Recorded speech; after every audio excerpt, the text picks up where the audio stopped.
Hello and welcome to Green Pass Gaming's Sunday podcast. I am not your host, Flap. He is taking a very well-deserved break this week. So I am Luke, as you know, and I'll be driving the show or doing my very best attempt. Luckily, I've got Scott by my side who has some experience in that, so that's good.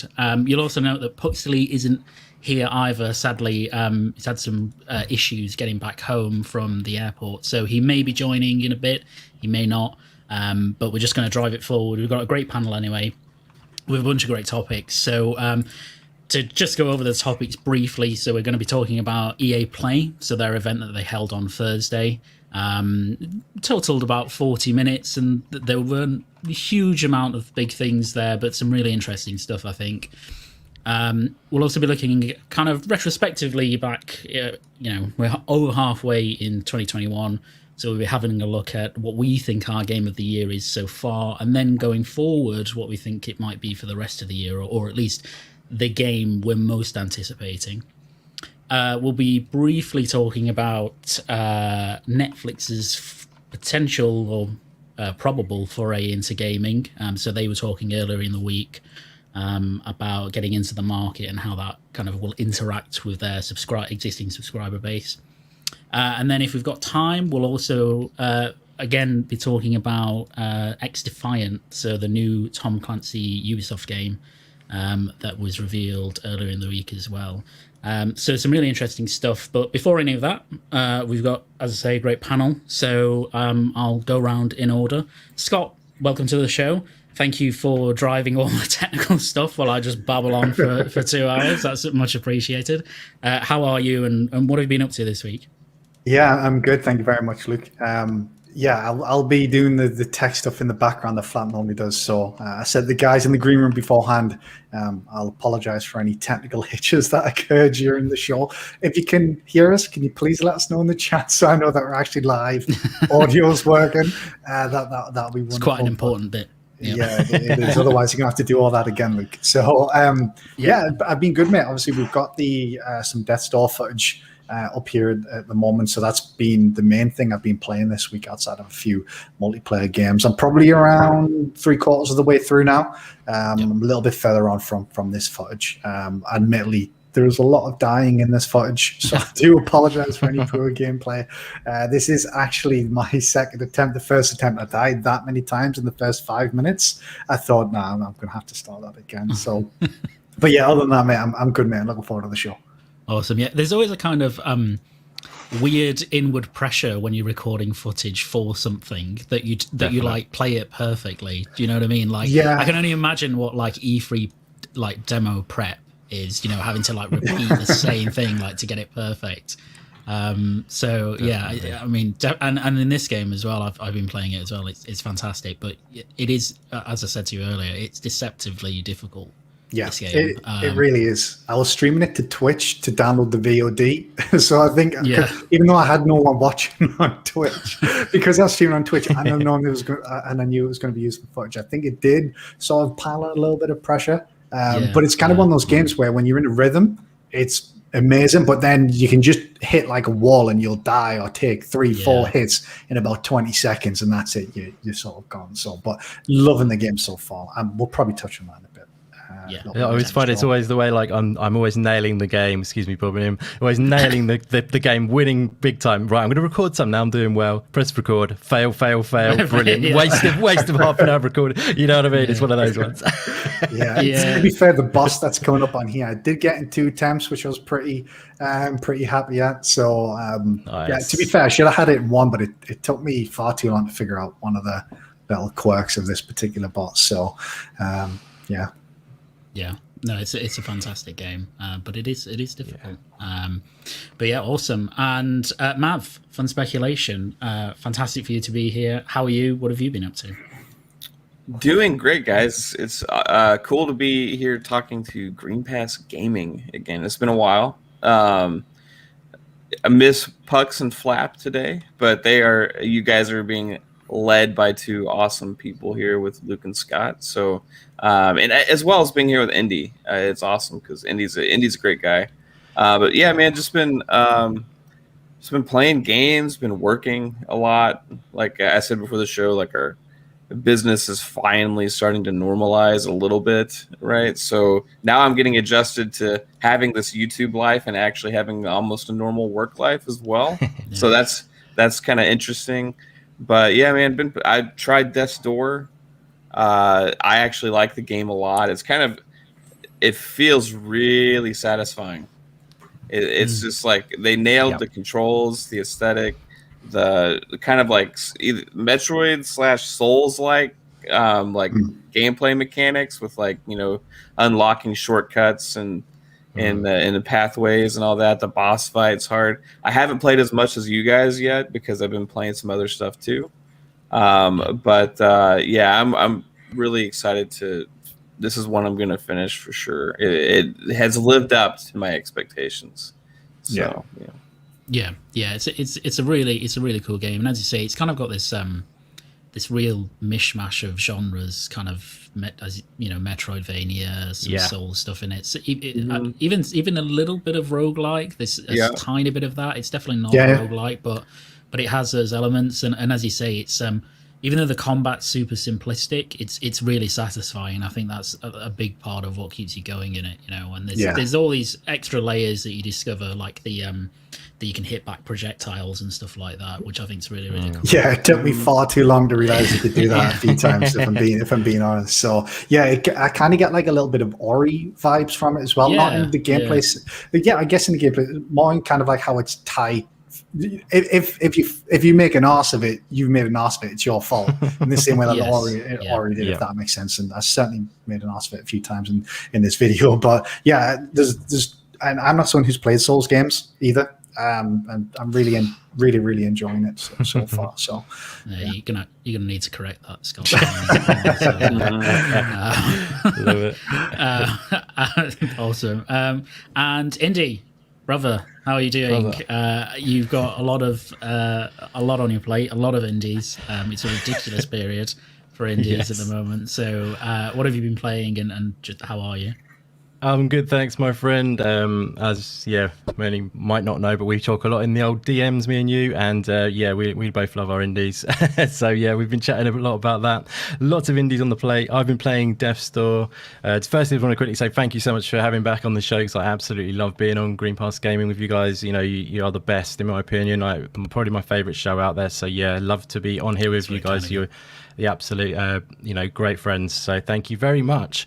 But like playing some Death's Door, definitely enjoying it, but like you alluded to, there is literally a crazy amount of games dropping right now, and I'm still not able to keep up. Like I've played about half of, maybe slightly less than half of Death's Door, probably about half though, I imagine. But it's just epic. It's just brilliant. It's like the bit that really steps up, which I mentioned to you, Luke, previously, is where you go underneath the ceramic mansion, I think it's called, and you go down into the depths to find the old lady, and the music comes in, and it's in sync with the environment and the mechanics of, like, you know, all the industrial sort of movements of the things around you are like a rhythmic part of the music. And I just thought it was just an amazing moment, really. It just really was like, this is lifting me now to another level. It was already great, but lifted up big time at that point. And then after that, you get to the boss, and that boss fight was amazing as well.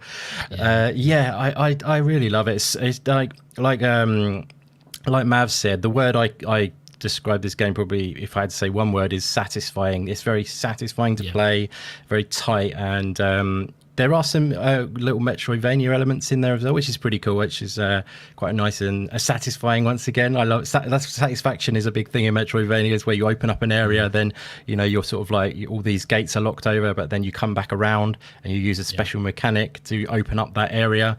Like, you gain certain abilities throughout this game which unlock areas, again, like Metroidvania-esque. But super tight combat, awesome themes in general, and a sense of humor with a very dark theme. How did they do it?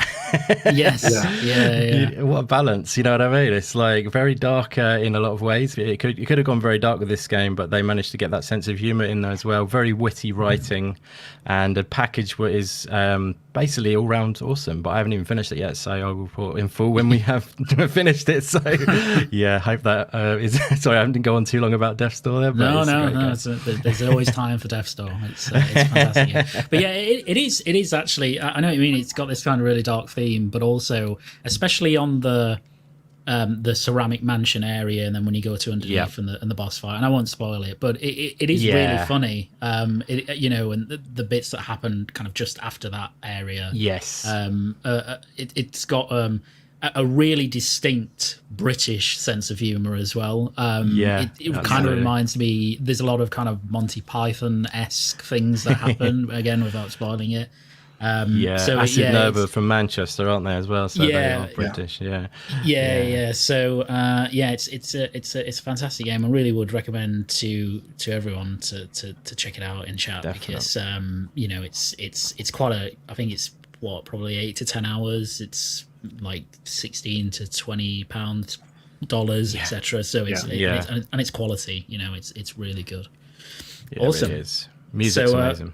It is, yes. But we'll stop talking about Death Row for now. But there will be time. So we'll go on to the first topic. So on Thursday, EA had their EA Play Live event, which is essentially their... Oh, there it is right there. Essentially their E3 presentation. It was presented by Xavier Woods, WWE superstar.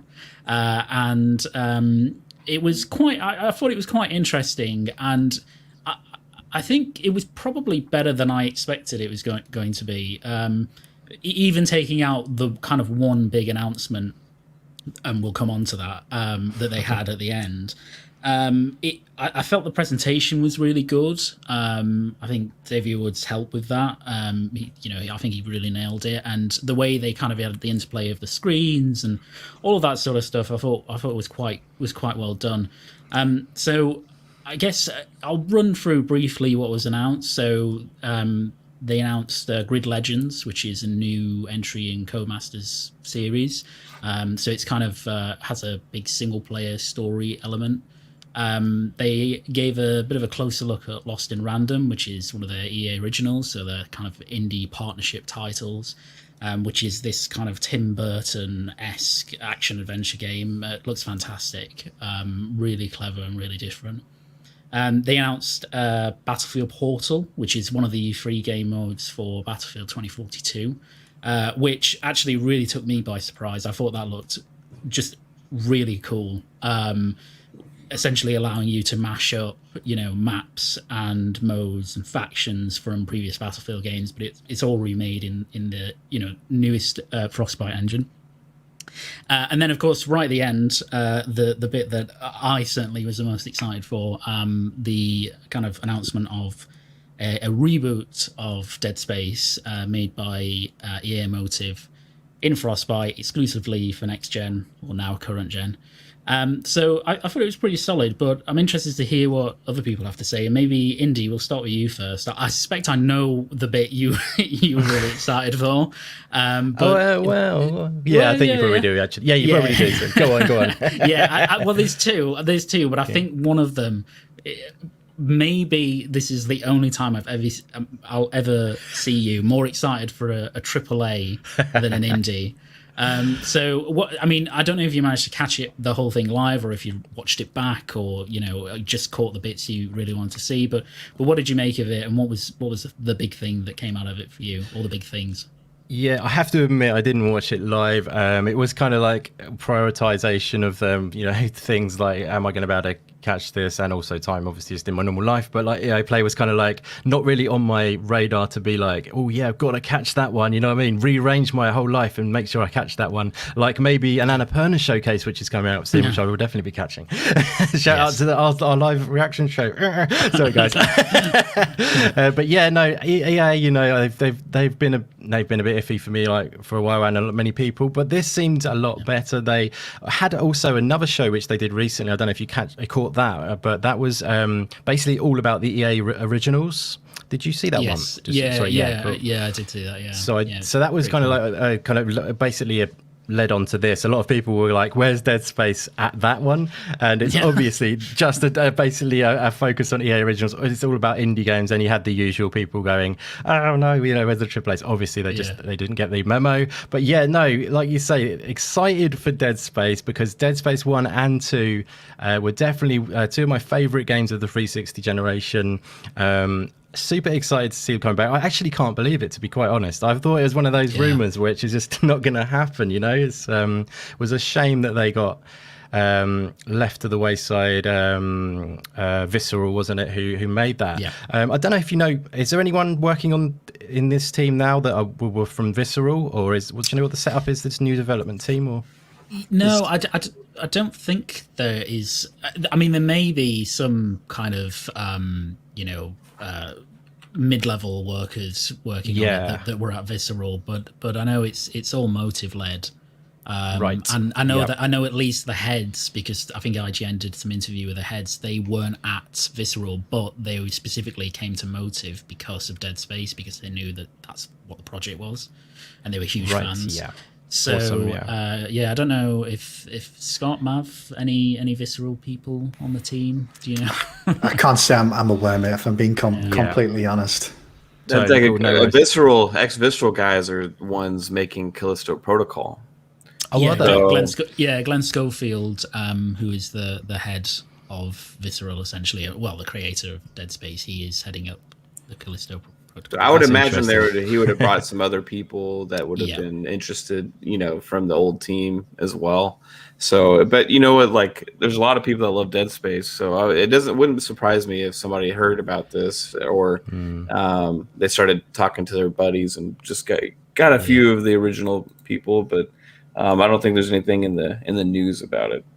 So so going back to sorry, I threw it back on you guys there. Dead Space, it was, like I say, one of my favorite of the 360 generation, alongside like BioShock. For me, it's kind of in that vicinity of awesome.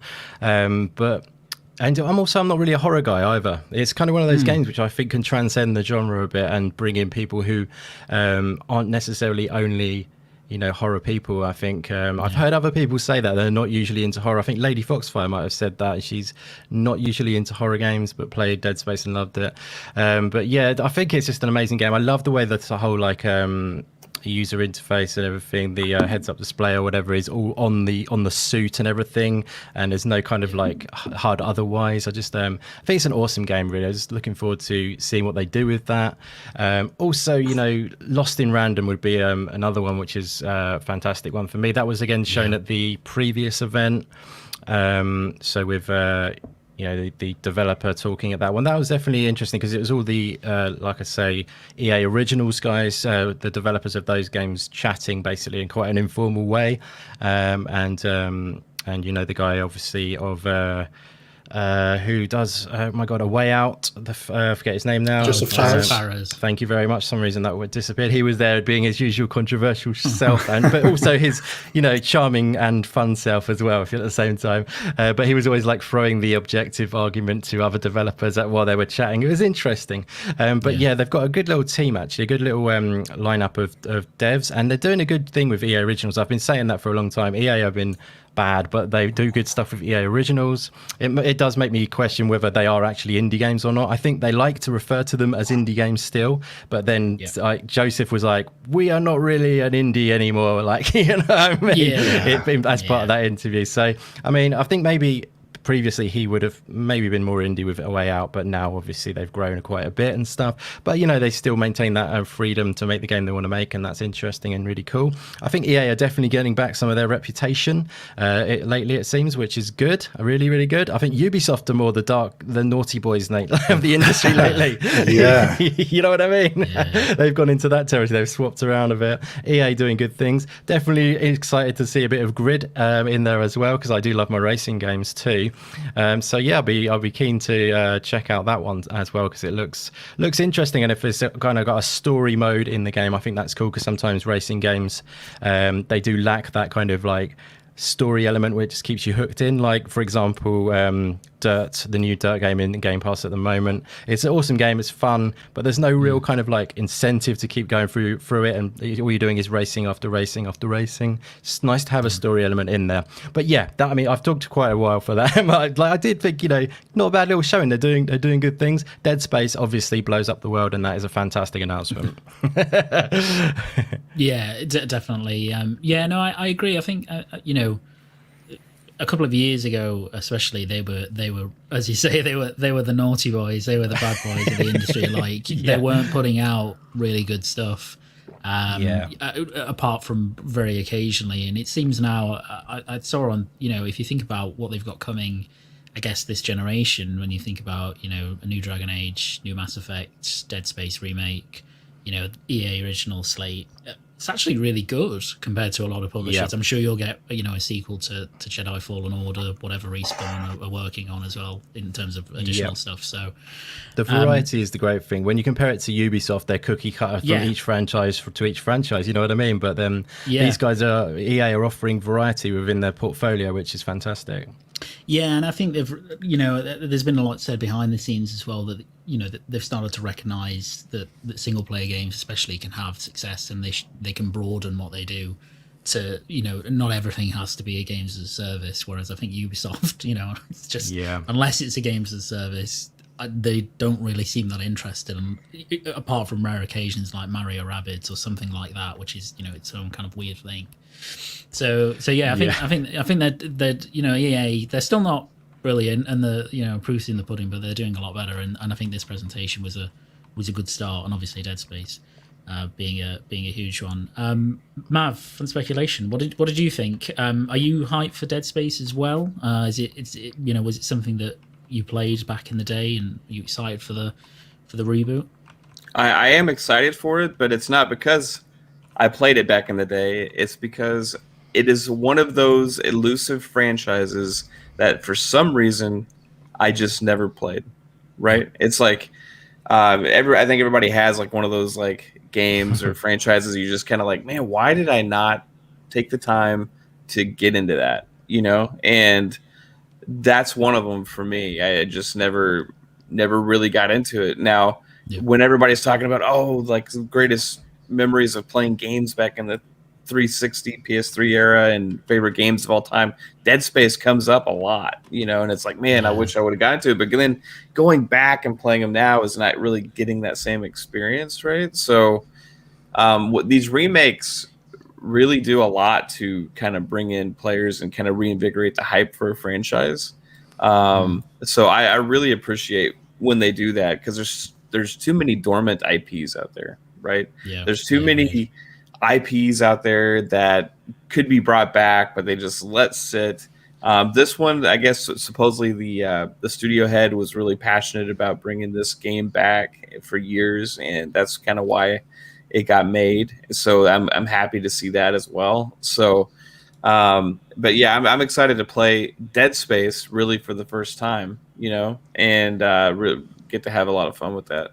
I think that a lot of people are like, oh, you know, if you just keep making remakes, you're not making new games. But like, I think there's room for both. You know what I mean? Because EA is proving in this own little EA Play event that they had that there is both, right? They had like Lost in Random, they had Dead Space, they have the free to play service thing, you know, with Apex Legends. Then you got Battlefield, right? There's just like so much variety, like you guys are saying, variety and things. And I think all these publishers have room to at least once every couple of years bring back one of these IPs, right? Like Capcom's doing it pretty well. You know, they're doing it with Resident Evil. They're doing a great job with that, and that's kind of proved it. EA's done it with Mass Effect now, right? And brought those back to a really good place, you know, and that's after recovering from where Mass Effect had gone, right? So the trajectory there is really good right now. But yeah, Dead Space, man, I'm really looking forward to experiencing that story, and for the first time. I love it. Yeah, you're in for it. I'm actually quite jealous, actually.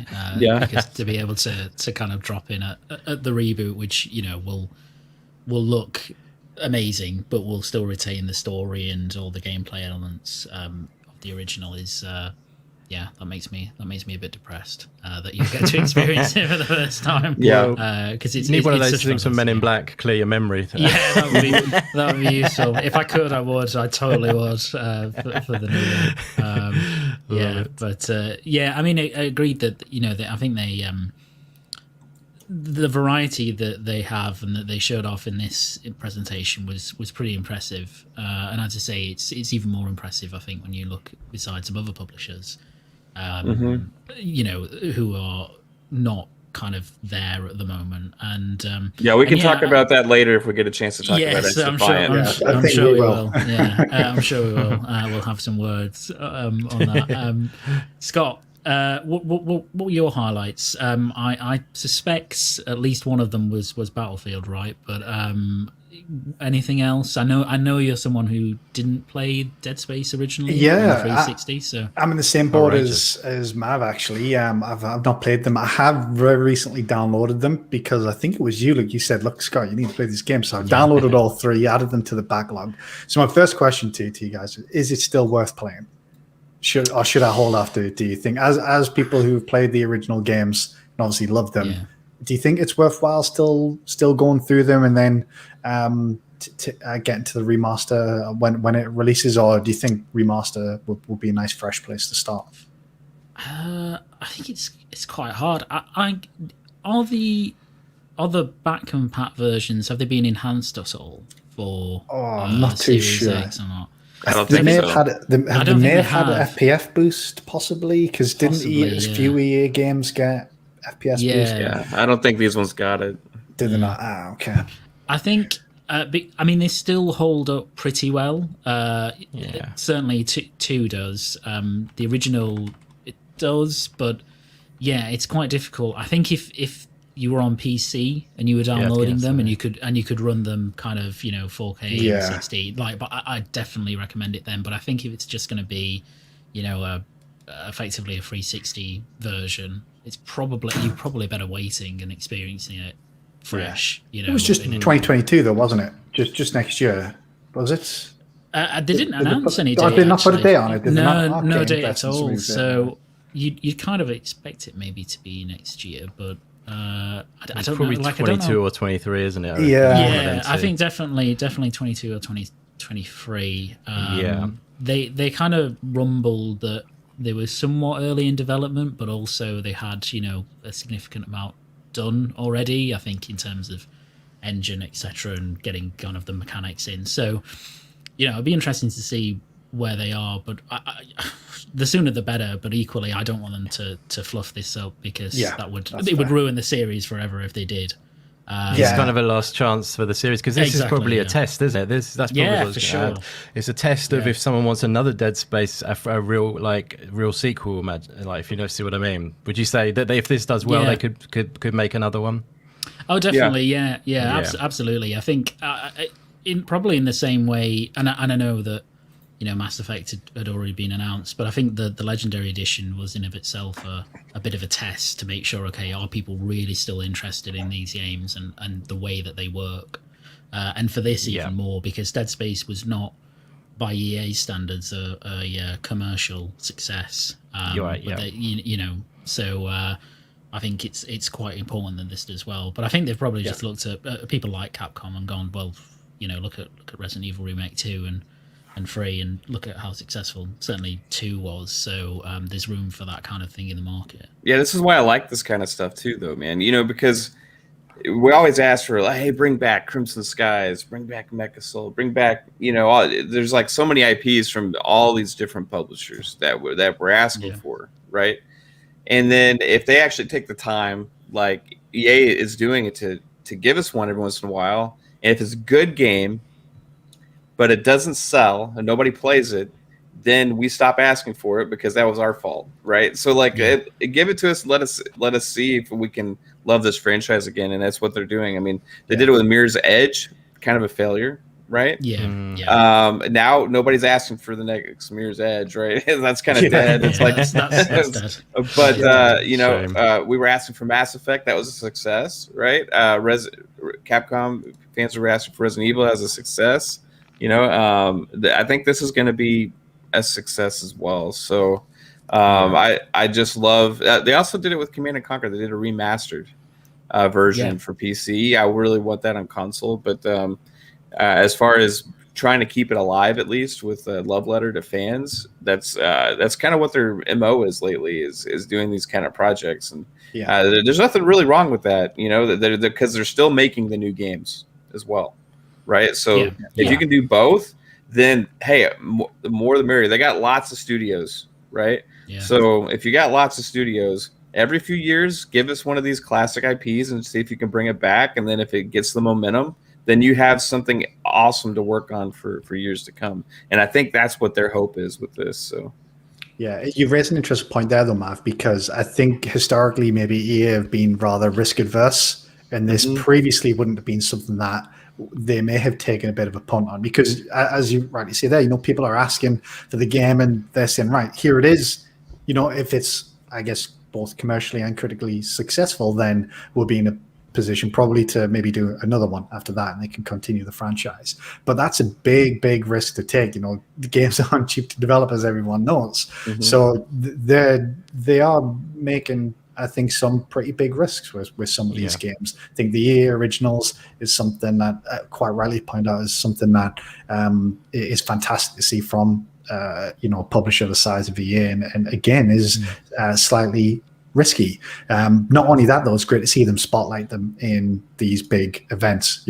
They showed Battlefield and Lost in Random pretty much back to back. It's great to see them actually pushing those types of games as well. So it's good to see EA maybe move away from what historically people have thought of. They had a bit of a reputation, shall we say, and they certainly seem to have improved on that a fair bit and have continued to do that. And I think they did a really good job actually here of setting expectations ahead of time, because we focused, everyone seems to be fairly positive on the show, but we didn't get Dragon Age, as someone's mentioned. We didn't get Mass Effect. We didn't get Skate. We didn't get Need for Speed. And can we just point out, did we see any sports stuff at all in this show? I think there was maybe a little bit in the pre-show. Yeah, that was refreshing, actually. No FIFA. That's I think overall it was a good show. They're definitely trying to change their perception, their reputation, like you say. I think it's probably a conscious thing that maybe they didn't have too much of the sports stuff, because that's their backbone, isn't it? Like they're trying to show themselves to be kind of this responsible, we sell organic fruit kind of thing. We do indie games, you know what I mean? So we are doing the responsible thing. We're ushering in talent. We're opening our selection of games up big time, and it's not just the money-making machine games that we're doing here. We're not just doing FIFA over and over again when that could be turned into a subscription service. But you've pretty much said that anyway, but I just wanted to add that. But it's, EA don't... I've always found it funny when you see adverts for things like FIFA and Madden, because to me those are franchises of games that don't really need much marketing at all. They have no competition in their space realistically, and FIFA's going to sell regardless. You don't need to promote it in a show like this to get sales in September, October, or whenever it's out. So it was great just to I think they showed a touch of the hypermotion stuff or whatever in the pre-show, but they relegated FIFA to the pre-show and had Lost in Random in the big show. I think I think that shows maybe, as you say, Andy, maybe a change in mentality somewhat, which is really, really nice to see. One thing to speak on that also is they've, with the sports games, because I was really big into Madden and Ultimate Team for a while, right? Which I've come to learn is probably one of the most disgusting modes in all of gaming, and with Ultimate Team and the sports games. But they have really kind of found ways to connect more directly to those audiences with updates and videos and events and stuff. So I think it's kind of freeing up the stuff like this more for the people that actually tune into these kind of shows, which is less the hardcore sports gamer and more of the gamers looking for that variety of different things, right? So they're just more, I think, learning now and speaking to the audience that's watching, because at E3 or Game Awards or whatever big stage they have, you're seeing less of that stuff now, where it used to be EA would just lead with that and everybody kind of be like, okay, here we go, and we just get through this, but like there is that dedicated fan base, right? But they're doing more direct to audience videos and stuff like that, I think, for those communities. So it's working out for them. No, agreed. I agreed with Scott. I always found it weird them showing Madden and FIFA at EA conferences or presentations, because it's just the type of audience that tunes into these aren't the type of people who buy those franchises religiously every year. So it was always a strange one, and they're such juggernauts that they don't need. I think, as people have said, they don't need like the advertising space that's E3. The games that really need that are stuff like Lost and Random, right? Where I'm sure that will do well, but it needs a big push, and it needs to be seen as an equal to a lot of the stuff that EA are doing. Which props to them. That's what they did in this show. So totally agreed. Scott, how's the chat going? We got any comments on this? What are people saying about EA Play? Yeah, we've got a couple of comments here, mate. So Super Cosmic Puma, he said the EA presentation was cool. I agreed. Tuka and Gula says, yes, Dead Space is an amazing experience. He's got all three on PC. And then Ballman Gamer, actually. So we seem to be fairly positive on the show. I think that's fair to say. We maybe didn't have particularly high expectations going in, but I was pleasantly surprised. I think the Ballman Gamers maybe on the opposite end of the spectrum, who says EA Play would have been better had it just been announced in a blog post. The show was a waste of time and money, and I think I have just seen him say. Yeah, well, I guess more money from them, because I guess Xavier Woods doesn't come cheap. But I think I did just see another comment from him. I've lost it there. I think he said it was as boring as a Dulux advert, which I think is a little harsh, Ball Man. If you don't mind me saying that, I enjoyed the show for what it was. And then also from Ballman Gamer, I don't know if he's maybe had a couple of beers tonight, but he's taking the piss out of how I said remaster, and for the first time in my life, he said how posh I sound. And trust me, Ballman Gamer, as someone from the north of England, I'm certainly not posh, mate.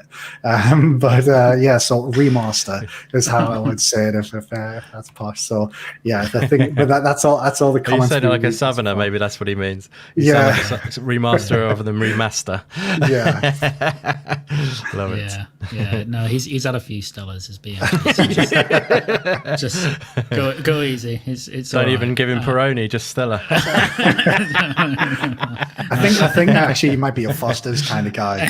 Oh, really? Love it. Sorry, BMG, but we love you. We do. And I think that's fair. A lot of these conferences sometimes they're not universally loved, right? And some people have different expectations, and you go in and you're still disappointed. And I think that's totally fair.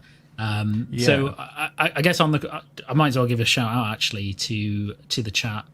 So who we got in? We got Back from the Dead, BMG and his Free Fosters, Masuko. We've got a Super Cosmic Puma.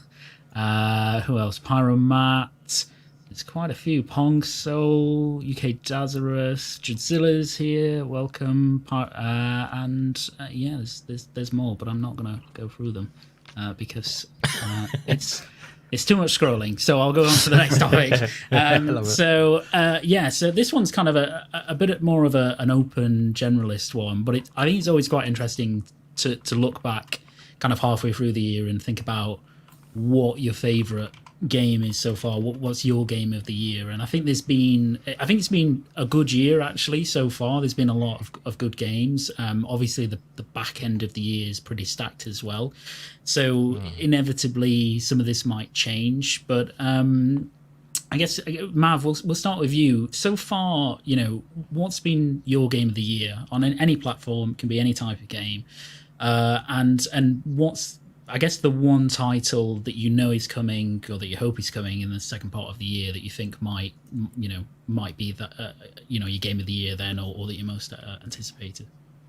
Well, I will start with my game of the year so far, and I'll also stick with EA. And we mentioned Joseph Fares a little bit here. but It Takes Two is by far right now my game of the year to this point. It was a memorable experience playing that game. It was absolutely incredible. One of the best game like platforming co-op. It may be honestly the best co-op game ever built for co-op. Right, like it was just absolutely an amazing experience playing that with my wife, and I absolutely love it. So great story, great gameplay, just everything felt like it kind of had this like magical quality, like with that game. It's like you're in awe the whole time you're playing, dude. It was so good. So It Takes Two was my game of the year so far, but that is not going to stand throughout the year because oh my gosh, right? We're about to get hit with crazy. Shout out to Pong in the chat. He caught my phrasing. I said that I did that on purpose. My wife gave me crap when I called our play of it an experience, right? But yeah, going forward, man, there's so many good games that I'm looking forward to. You know, I do like indie games, like a Death's Door is really playing great right now, but I have to be honest, like, you know, Halo Infinite. Yeah. I look forward to Halo Infinite, I look forward to the next Halo game as soon as I finish the last one, right? Like, so this is years coming for me, right? So when I play this game, there's little to no chance that it's probably not going to be my game of the year unless it's absolutely horrendous, you know? Just because of my excitement level and my love for the franchise. But besides that too, I'm super excited for Far Cry. And if you play Far Cry 5 and Far Cry 4 with the FPS boost on Series X, you get Far Cry feels different in 60 frames, man. It just clicks differently. Like it has this different feel, and this is going to be the first one getting at 4K 60, right? Yeah. So I am super excited about that with that classic Far Cry gameplay. I've always been a Far Cry guy, so super excited about that. Then Battlefield with this Battlefield Portal thing going on. The customization, I can just imagine the hijinks and fun we can get into, especially when I'm streaming and stuff with that game. There's just so much awesome stuff. But even coming around the corner, something like the Ascent could really steal the show for me. You know, that I'm playing that with friends co-op and going through. I just could imagine the fun we're gonna have playing that game. And then one other one, I am really excited about Diablo 2 still. So Resurrected coming. So I'm gonna give that a good play.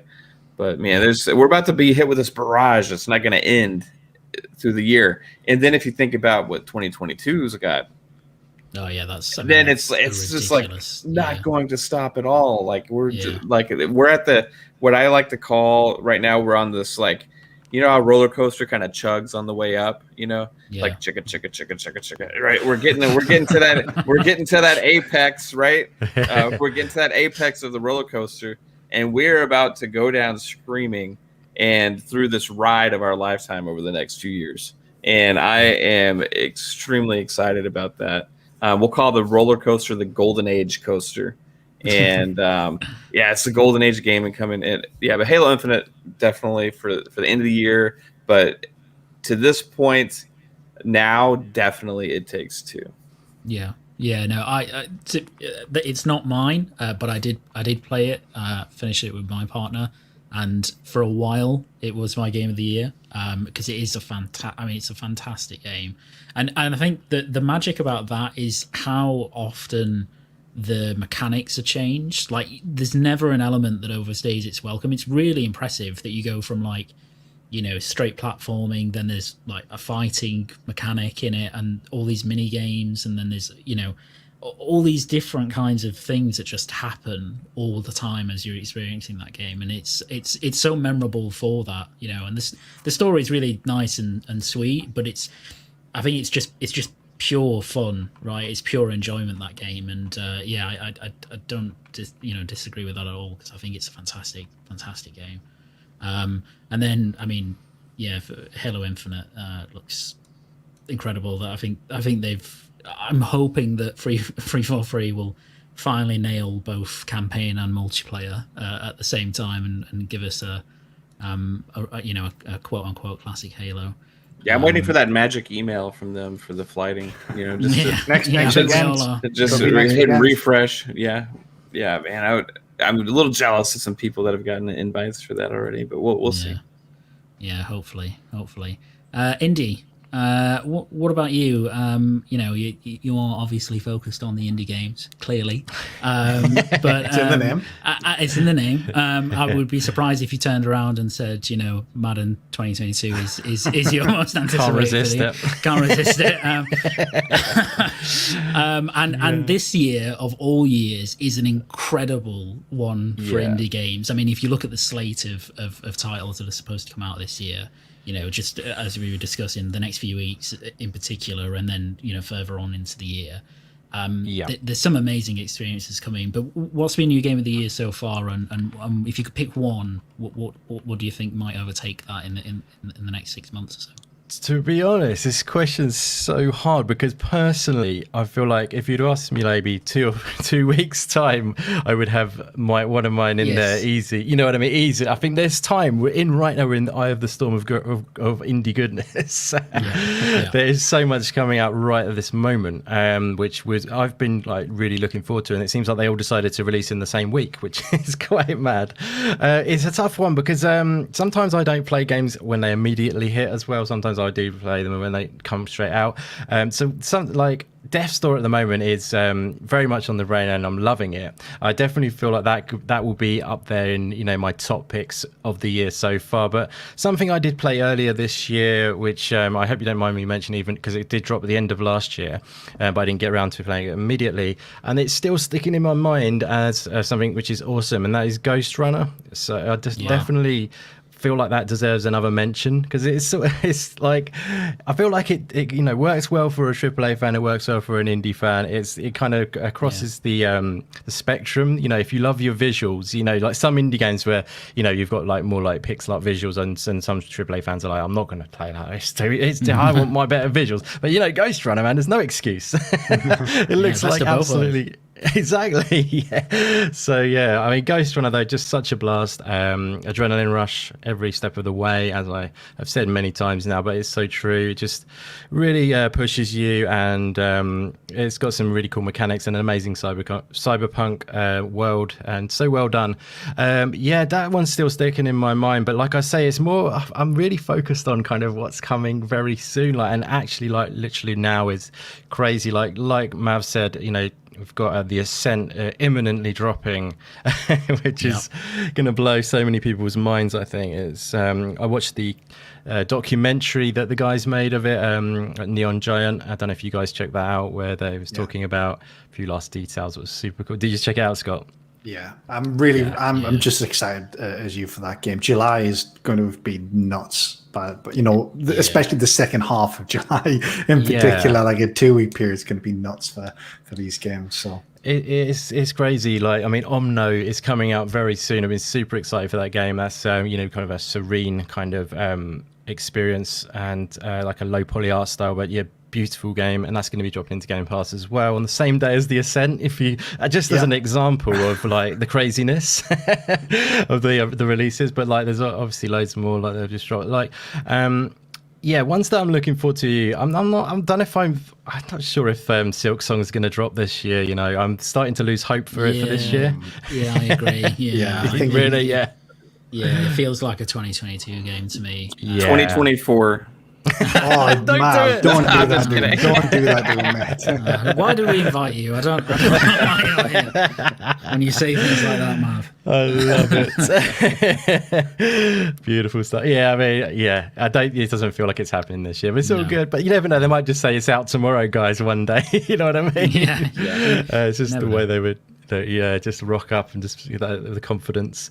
But yeah, like there's so many coming soon. 12 minutes is going to be awesome. It's kind of a lot of the games that I love aren't these big blockbuster games. I don't just mean that in the sense of budget and things, but sometimes it's just like a nice experience, sort of like 12 minutes. I don't think that's going to be like, it might not get Game of the Year or anything, but it's going to be a really rich experience, I think, for people.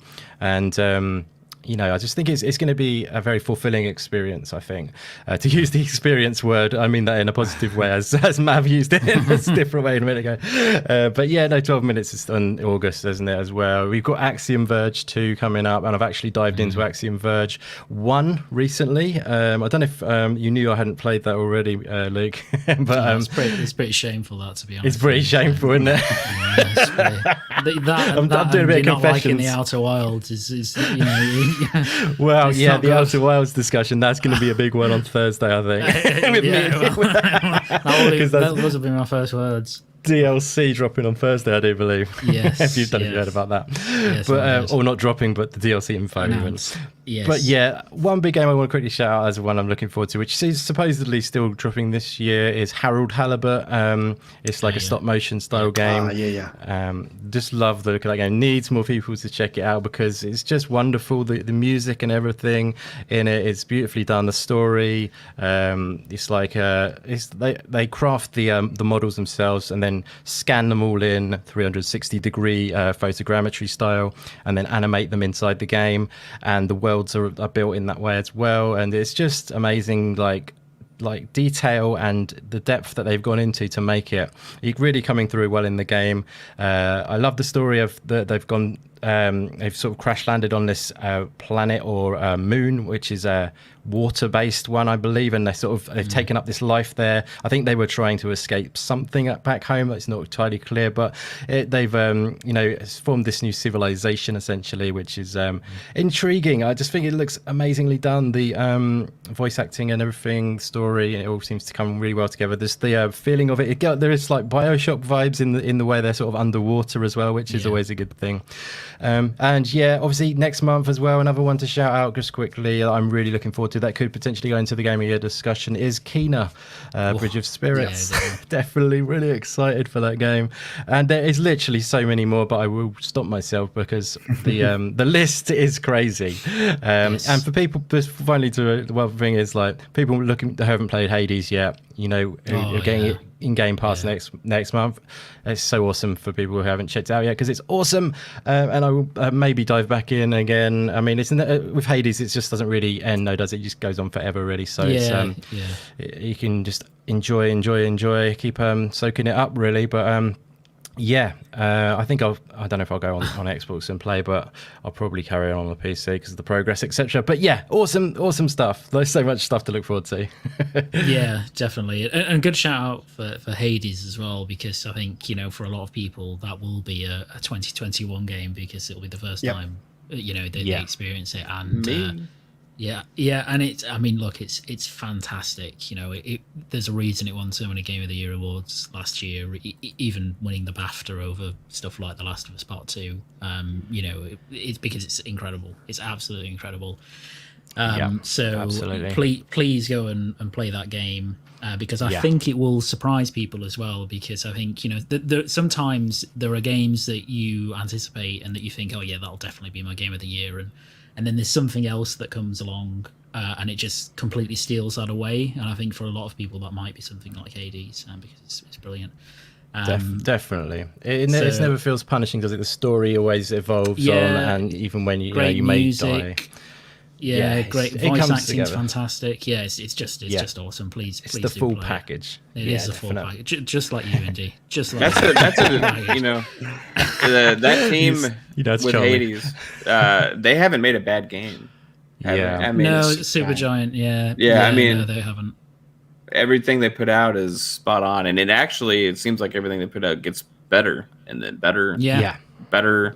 So whatever they put out next, because of the success of Hades, is going to be crazy anticipated. It's got a lot to live up to after Hades. That they've set the bar extremely high. This can't really get any better. The review score on that they had, which they totally blew their own mind. I highly recommend also, guys, check out the documentary on NoClip, the YouTube channel, NoClip. Check out that YouTube channel for awesome gaming documentaries, and the Hades one is absolutely amazing and really good insight into the game development. Agreed. And you missed Stray, Indy. You know, that's still how dare scheduled I? for 2021. You missed Stray. I can't believe it. I know, what a shocker that is, actually, because I was just writing a description about it a minute ago, like last night. So that we're going to hopefully see it on Thursday. That would be lovely. And also the Artful Escape. Let's add that to that list. See, this is where it could get crazy, and I could pull out my spreadsheet. And it's like, you may want to move on. We'll be here for hours. Scott, what about you? As I say, there's been so many good games already this year. Yeah. What's your game of the year so far, and what's the one you think might take that in the rest of the year? Yeah, so I'm going to kind of give two answers if that's all right, Luke. Because the first one, so I guess my actual favorite game that I've played so far this year is probably Yakuza Like a Dragon. Although that did come out in November of last year, obviously I only got to it this year when it came to Game Pass. Really, really enjoying that game.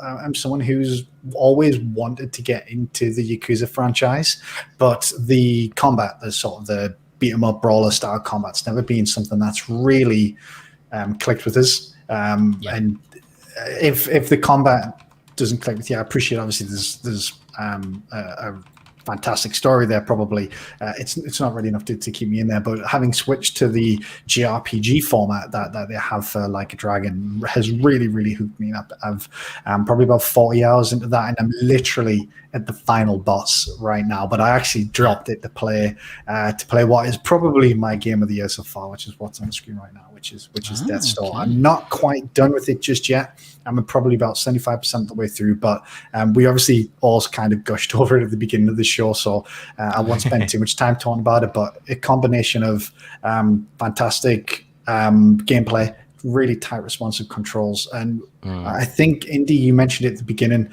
but I do really think it's right up there with one of my favorite soundtracks I've heard in a long time. The music, the sound design in this game is fantastic. The puzzle design is great. It's satisfying to play. Just the way they the way they sort of build your abilities and things like that as you go, and then how they contribute to being able to explore different parts of the levels really is great. So despite the fact I'm not quite done just yet, I'd say of the games released so far this year, that's probably my favorite. Nice choice. Yeah, and then in terms of what I'm looking forward to, so look, I'm not going to sit here and say Halo Infinite's not going to be my favorite game of 2021, because I know for a fact it will be. But I don't want to spend any more time on that, because it would just turn into a Halo podcast. I know that. So outside of that, Indy's touched on it really. Well, I think everyone's touched on it. There's so much coming out, this year. I'm looking forward to so many games. The Ascent, the games that I haven't got to just yet, like Crease Tales, The Last Stop. That have just come out that I really want to get to. Next month, 12 minutes. There's Battlefield, there's Halo, there may be Forza Horizon. There's so much stuff that's coming up. But the one game that no one's mentioned just yet that I'd probably give a shout out to is Psychonauts 2, which recently, I'm sure everyone's seen it. If you haven't, please do check them out. But a number of outlets, the likes of Game Informer, Windows Central, etc., they dropped some previews of the game, and from what I'm reading, it is shaping up to be a really, really fantastic game. Some people even going as far as saying, look, it's definitely going to be up there at the end of the year in terms of Game of the Year conversations, which is fantastic to see, from Double Fine. And I think it will be great just to see the influence Microsoft not Microsoft, because Microsoft, all they did is open up the checkbook, but it's going to be good to see how Double Fine have really benefited from the extra time and backing that they've received since the acquisition from Microsoft, and how that's going to seemingly I guess turn into a better game. And I'm really, really looking forward to playing that, I think. So yeah, outside of Halo, I'll put Psychonauts 2 as sort of next on the list. That was going to that was going to be one of mine actually. Psychonauts 2, because I love the first one. It was absolutely fantastic, so memorable. And even before the previews dropped in the last week or so, I knew that this one was going to be kind of more of the same but bigger and better, and I always thought that would have a potential for me kind of as one of those games, as I say, where it's on your hyped list and you may not think it's going to be your game of the year, but it ends up being something like that. Yeah. And the previews have just kind of solidified that, it's kind of being potentially a contender, a really genuine contender for it. So I really can't wait to play it. I think just for me, so my game of the year so far has actually been Returnal. So it's the one I haven't been able to get out of my head, and that always tends to be the one that's my game of the year, the one that I always kind of come back to and remember. And there's lots of reasons for that with that game, but I think it has this incredible gameplay and setting and music and stuff, but the story is really quite haunting and super memorable. And I think that sometimes these games just coalesce to give you these memorable moments where even years later you can't really forget about them, and they always kind of pop up now and then. And I think for me, that Returnal's kind of in that conversation, like the Outer Wilds and stuff that I've played in the past, where Andy, I'm looking at you when I say this. Every time you say Outer Wilds, it makes me laugh because I know a lot of antics. I know what's coming. So yeah, no, for me that it's up there as probably my game of the year so far. And then I guess in terms of anticipation, it's Psychonauts, Halo. I mean, if Horizon Forbidden West meets this year, I mean that's definitely a contender as well. There's so much stuff coming. There's so much stuff. Not enough indies on that list yet. Not enough. It took too long, Indy. It took too long. There's too many. There's too many. But yeah, there's so many kind of good things coming out. So how we're doing in the chat, Scott? Has anybody, what are people saying there? Yeah. So far as. We're doing good. So I guess to kick us off, it looks like Bowman Gamer sobered up a little bit. He says 12 minutes, GOTY, calling it now. And best thoughts, Game Pass day one. I think he... what else did he mention? Yeah, he said 12 minutes will be indie of the year. I think it's definitely going to be up there. There's a lot of expectation for that game because it does look fantastic. Ballman Game also says he doesn't know if it qualifies with it being a remaster, but Mass Effect Legendary Edition is by far the best trilogy in a very long time. I think that qualifies. It definitely qualifies. I called a game from last year, mate. Your GOTY can be anything you want it to be, really. So, and I know a lot of people are excited about that. Super Cosmic Puma says Falls of 5 for future. Harley says It Takes Two is a great game. I'm definitely looking forward to Fireteam.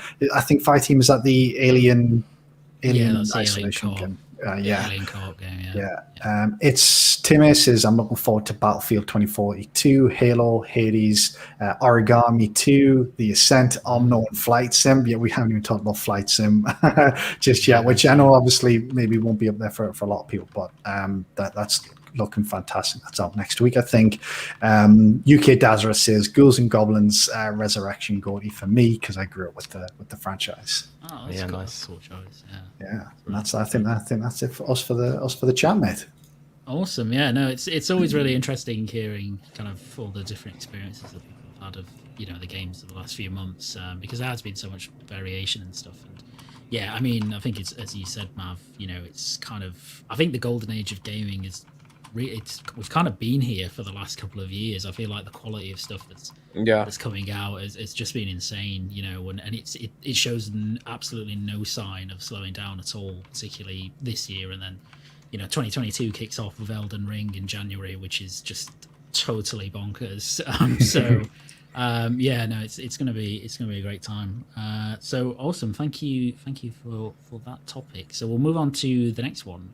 So this is An interesting one, I think. So earlier in the week, Netflix announced their plans to more formally expand into the video game market. So in comments to investors, they basically outlined that in the coming months they'll look to start offering mobile games in their existing subscription service. So if you're a subscriber to Netflix, you won't pay anything else for these. And they'll just kind of be added ad hoc, and we don't know kind of more details than that. They were a bit light on those, other than committing to it. And they also said that whilst they'll look to license some existing games, existing IP titles for their foray into this market, they'll also be looking to use their own IP, which makes sense. They've kind of, if you look at the history of Netflix, they've transitioned from basically using everyone else's IP into their video streaming service, and now where the big driver for them is original content. So it all kind of makes a lot of sense. So I think, Scott, let's start with you. What do you think of the announcement? As I say, it was light on details. They weren't committing to anything at this point other than the mobile games, but it's still an interesting push into gaming, and a proper direct push into that. Do you think it's saturating the market a bit to have another entrant, even though obviously they're not competing, at least initially, with the big boys, let's say? And what did you make of the choice, kind of focusing mobile games first, and how they're going to use their existing IP and all of that? Kind of what are your thoughts on it? Yeah, it's interesting actually, because it wasn't so much sort of like a big announcement, in the same way like someone like Google did when they announced Stadia. Because I think did it come out of sort of an investor sort of call originally? Yeah. So it was fairly understated the way that they announced it, which I think maybe set expectations in some way. They didn't do sort of a big blog, trying to hype it up, and then obviously some details kind of trickled out after the fact. As you mentioned, will sort of be mobile focused first, because I think when you look at someone like Netflix, the kind of the first thing that comes to mind is they don't necessarily have any sort of, or they don't have too much pedigree in gaming. I guess neither did Google or Amazon, but we've seen sort of the struggles that both of those companies have had. So I kind of think going mobile first it kind of makes sense in some ways. They're kind of not jumping in the AAA deep end kind of thing, where maybe they've looked at the challenges that both Amazon and Google have had and thought, look, we kind of need to maybe try it a little bit first with something a bit smaller before jumping in completely. It also kind of eliminates a few things. I guess, first of all, the need to develop things like a controller in the same way that Amazon and Google did with their Wi-Fi controllers. I imagine, I guess actually, taking a step back, when you think Netflix of gaming, I think a lot of people probably thought of a streaming service like Stadia, something like that. By the sounds of what they're going to be releasing, they're going to be sort of downloadable mobile games. It's not going to be streamed content, which I think is a little bit different to how everybody probably envisaged. If you ask somebody, Netflix going into games, how's it going to look? People will probably think it'll be something like xCloud or Stadia or Luna. And it's turned out not to be like that. But yeah, so having it mobile, I guess, eliminates the need to have to develop the streaming tech immediately, because that stuff's harder. I know they obviously are known for streaming video, but it's a completely different kettle of fish when it comes to streaming games. It eliminates the need to have a controller or develop a controller, which I imagine reduces things like R&D and things like that, although they've probably got something in the works, potentially if they want to go further, because they'll just base it on touch controls.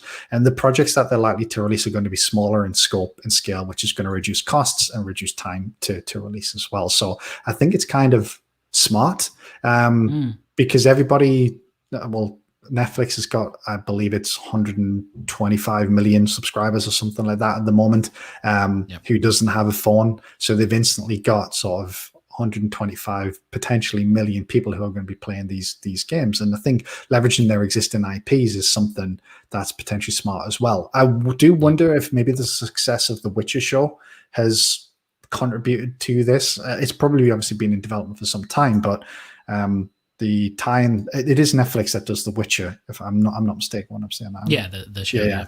Obviously, they've seen the success of the sort of adaptation to the TV show for The Witcher, and they've probably thought, look, why can't we do something like that? Why couldn't someone finish watching the TV show and then we can just say, right, come play this game, and then, you know, with it being a mobile game, I think it's probably easy to assume it'll maybe have microtransactions, so potentially adds another revenue source as well. So I know this thing's not going to cost anything extra, but we don't know exactly what the business model will be when you're in the game, if that makes sense. So yeah, I think it's interesting. I'll be curious to try it out. As a Netflix subscriber, as somebody with a mobile phone, I'm probably going to try it. I'll see what they've got.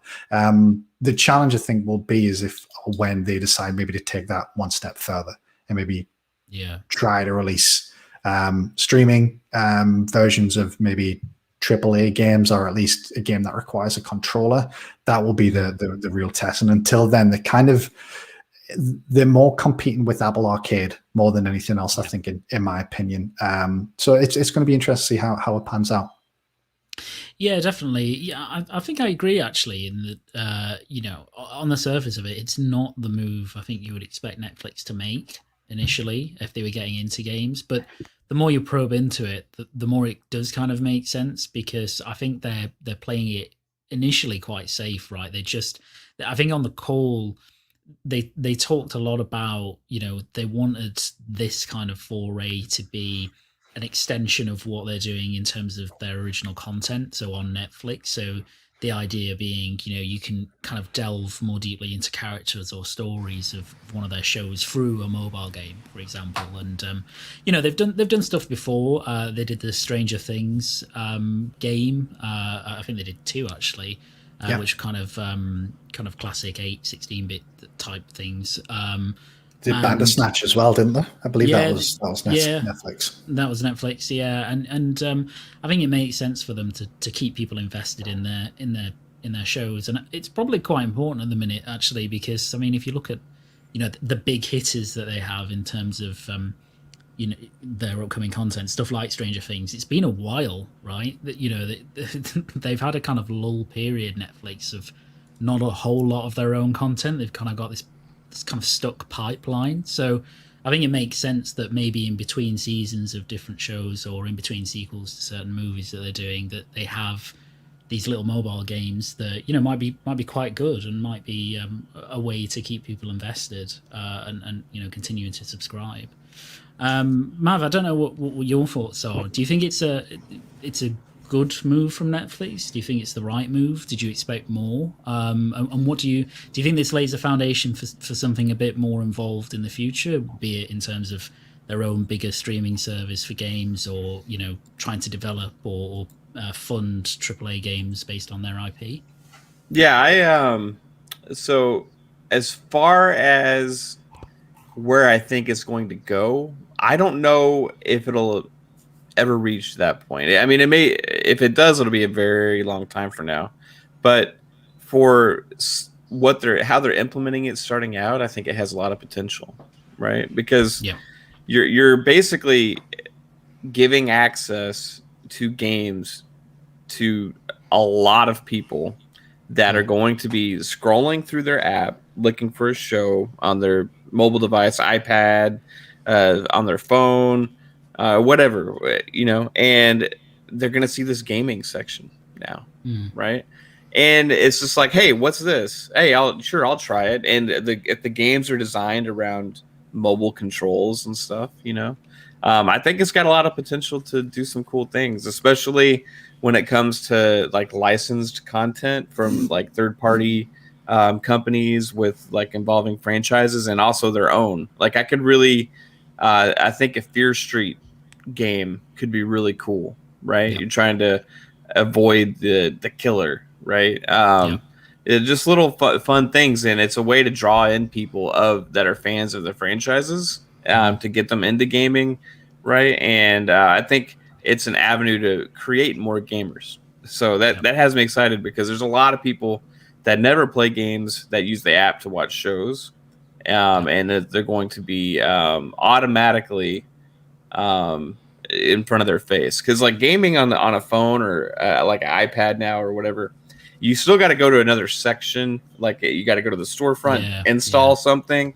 So unless you're looking for it, it's never right in front of your face unless you just see like an ad or something, right? Yeah. But with this, you're going to be scrolling through your catalog, and there's going to be that section, right? Yeah. So it just like is going to make it visible to a whole different audience, and then maybe get some of that those people that are interested in a certain franchise to try a game. So that's why I think the potential lies, and I think it could be really good. Now it's just up to them to make quality stuff that actually is worthwhile. Because if they just make some things that are just complete garbage and worthless, then it's going to probably die pretty quickly. But I think they're pretty serious about wanting to do this. So I think they're going to give an investment on it, and we'll see where it goes from there, right? Like, I think it'll stay in that phase for a while, right? It could be years and years. And then if it really grows and people really Netflix gaming becomes a name that people are looking for behind, maybe then we start to look at the bigger experiences built for the TV, right? Yeah. So. Yeah, Mav, actually, sorry to interrupt there, Luke, because I think Mav raised an interesting point, which is like the fact that you might just be on the Netflix app on your phone, and now you're going to have a new section, which does raise the question. I've seen a few people raise this since it was announced, which is, will Netflix be able to do what Xbox couldn't and have all these games in one app, or are Netflix potentially going to run into problems because they're going to have one app? Are they going to be required by, say, Apple to submit each game individually, which is basically the requirement that Apple had put on Xbox? Boy, the problem they had with Apple was because they were making their games available for purchase separately, and like using the Game Pass as like a storefront, and Apple wants their cut, right? So the thing with this is Netflix, there's no option to buy. It's just there in the app always as another streaming option.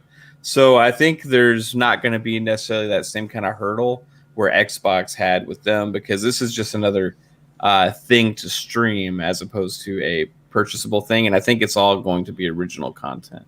Yeah, I think it's all going to be stuff original to Netflix. Yeah, it is interesting because I understand where you come from, but even from a Game Pass app, you can't buy the games through the Game Pass app. If they release the game, on the Game Pass app on mobile, you can only select the game. It's just content that you can click and play. In the same way, the Netflix app is just a collection of movies that you can click and play. So it is interesting. I imagine Xbox would be watching that quite closely to see, like, if there is any sort of if Netflix are treated differently, and if they are, I imagine they would probably have issue with that. And I wouldn't be too surprised if they wanted to, I don't know what they could do. I imagine they could maybe bring it up with sort of any fair play regulators within the states potentially, because I don't see how it's any different. Obviously, one's probably streaming and one's not, but I don't see how what Netflix we don't know exactly what Netflix is going to be doing, but how we envisage it working, how that's any different to how the Xbox Game Pass app works on or would work on Apple as it does on Android. So it'll be interesting to see how that pans out. I think that's a good question. Yeah, it is. Yeah, I think it's. I think it'd be interesting, as you say, to see how that works out, because it does raise some interesting questions for Microsoft and others. Indy, what do you think? It's not surprising, I don't think, that Netflix are wanting to expand into this market, but maybe the methodology to start out with is a little surprising on the face of it. Although I think we've spoken about how it kind of maybe makes a bit more sense you dive into it. Something that you'll be interested in if you subscribe to Netflix, or well, there we go. Here's a bombshell for you. I never use Netflix. Oh no. Yes. I mean, To be fair, you say that. I've got it, but I don't. Well, actually, do I want to do? Okay, what do I watch on it? I watched the Formula One show, and literally that's I wouldn't subscribe to it if the missus didn't. So. Yeah, I mean, we watch. Actually, I've said this to other people before, and I have to explain what it is. I don't have to explain to you guys because you're from the UK. I say all we watch is pretty much either YouTube or we'll watch BBC iPlayer or one of the players. You know what I mean? The free the free stuff. You know what I mean? We don't feel the need. There's plenty of stuff for us, but I do get that. If you really are a connoisseur of good TV and all that, there it does give you extra stuff. But it's just the amount of time that I devote to TV is quite low anyway. So, but the question I can still. Too many indies, exactly, my friend. You know it. But I can definitely answer the question still. I can do the best of my ability. But I mean, this seems like getting into it definitely seems like a no-brainer for them to do it in a way. For me, it feels like it's kind of like an Apple Arcade kind of thing that they're going to be looking at doing. It's obviously going to be streaming though, isn't it? Because that's the Netflix model, I imagine. But they're going to not do something separate where it's download games or anything like that. That's the thing, actually, indeed, because I imagine if it's just mobile titles, they're not going to stream mobile titles because they're going to be small enough and downloadable to a phone anyway. And I think that's kind of like the weird thing, because you would think streaming company does streaming games, but no, I mean, it's not confirmed, but you've got to imagine it's just going to be little downloadable things. Yeah, that would make more sense. The only reason I said that was, like you say, is they do streaming for the other stuff they do. But that would make a lot more sense to make them downloadable games. And like I say, that would fit that Apple Arcade model more as well. That's what they do. Apple Arcade has done well. It's more focused on the smaller games. It's got some bigger games in there as well. Like the Pathless is on Apple Arcade, which is pretty damn sweet. I feel like it could do nicely. I don't think it's going to blow up the world, this service for Netflix, but I think it could do very nicely. They've got an amazing big audience, and for more casual gamers, like for games like things like just off the top of my head, like Never Yield, Aerial Knights Never Yield, or something like that, could do really well in this kind of service. Sort of simplistic gameplay, and something that people can dive on even if they don't tend to play games very often, or they just play casually on the go, on the phone or whatever. I think it could be a really good thing to add to Netflix, as add another string to their bow. I think it would be something that people would definitely try out, and like I say, it's a very similar thing I related to Apple Arcade, because Apple have got a big audience as well. They've tried this out as a more sort of like on the side kind of thing, but it's it's £5 a month, in case you didn't know, Apple Arcade, unless they've changed it since I actually quit. I did subscribe to Apple Arcade for a little while, played quite a few of the games on there, but then decided just to move on. Again, it's a time thing more than anything. £5 a month for Apple Arcade is a pretty good deal, and this one's going to be included in the service for Netflix though, is that right? Yeah. Yes. Yeah. Yeah, that is pretty sweet. So there's no real reason to not try out these games then. I guess it just enriches the service as a whole. A lot of gamers, I mean, there's a lot of people who enjoy media and content as a whole. Like they'll enjoy films and TV, then there's one step away from them trying out games, and games is now the biggest market of all, isn't it? So I think it's a great idea for them to jump in and give it a whirl and see how it goes. And it seems to be working for Apple Arcade. I haven't got any figures on how well it's worked for Apple in that regard, but it's still been going. It's been going up 3 years maybe now, I would say. Would you say that's about right, Luke? Yeah. And seems to be ticking over. Yeah. Could you guys imagine if Apple said, hey, because they're installing this gaming section on the Netflix app, we're no longer going to allow Netflix to be played on our iOS devices? Yeah. Could you imagine the fallout from that? Know. Oh my gosh. You never know. I was thinking that when you were talking about it. Apple we're talking about. Yeah, exactly. So you really they are. I mean, I love Apple in a lot of ways, but I hate them in a lot of other ways. And as a PC user and Apple user at the same time, it is quite annoying sometimes. Like, for example, I use Final Cut Pro to edit videos, and I wish I could migrate over to PC, but I have to stay on the Mac because that's Final Cut is only on the Mac. So I just have to go over to that to edit video and then come back to the PC. It's a bit of a pain. If Final Cut, which I've paid £300 for, by the way, was on the PC, you know what I mean? Like if that software was available everywhere, it would. So Apple have got a few, quite a few little issues of that, but they do make good software and good, obviously they do make great products, but they are quite restrictive at times. But yeah, drifting off a little bit there, but yeah, I think it Apple Arcade has been good for those smaller sort of casualer games, and I think it could work well for Netflix for sure. Yeah, definitely. I think the Apple Arcade comparison is quite apt. I subscribe to that, and they have cool. They've got a really great lineup of different smaller indie titles, and then the bigger indie titles and all that sort of stuff. They have some really, really cool things on it. Definitely. So yeah, I think go ahead. I was just going to say Sayonara Wild Hearts on there was one of the ones that was. It's simplistic games where it's kind of like it's a runner or something like that where it works well. But also the Pathless. Did you play the Pathless on Apple Arcade? I did. Was I it played on No, I played it on Apple Arcade. Yeah, I played it on an iPad Pro. It's actually fantastic. Wow, there you go. Experience. Yeah. So, and I think you're right as well in that I think it makes sense for them to just intermingle, all these different forms of media, around their IP. Right? If you can have a Stranger Things, series 4, and then you can play the game, and then is season 5 and all that sort of stuff. Like it just keeps people invested ultimately invested in the subscription, and they want to continue it because I must admit, like I subscribe for Netflix. I've been subscribed for Netflix for years, but there's probably the last 6 or 7 months up until quite recently, every month when I see it come out of the bank, I'm like, is it really worth it at this point? And I've got the high package one as well, so, all the 4K HDR Atmos support one, and I'm like, but what do I just I only really watch like Friends or something like that. So I'm like, I get none of these benefits for just watching Friends, but it's weird. So I think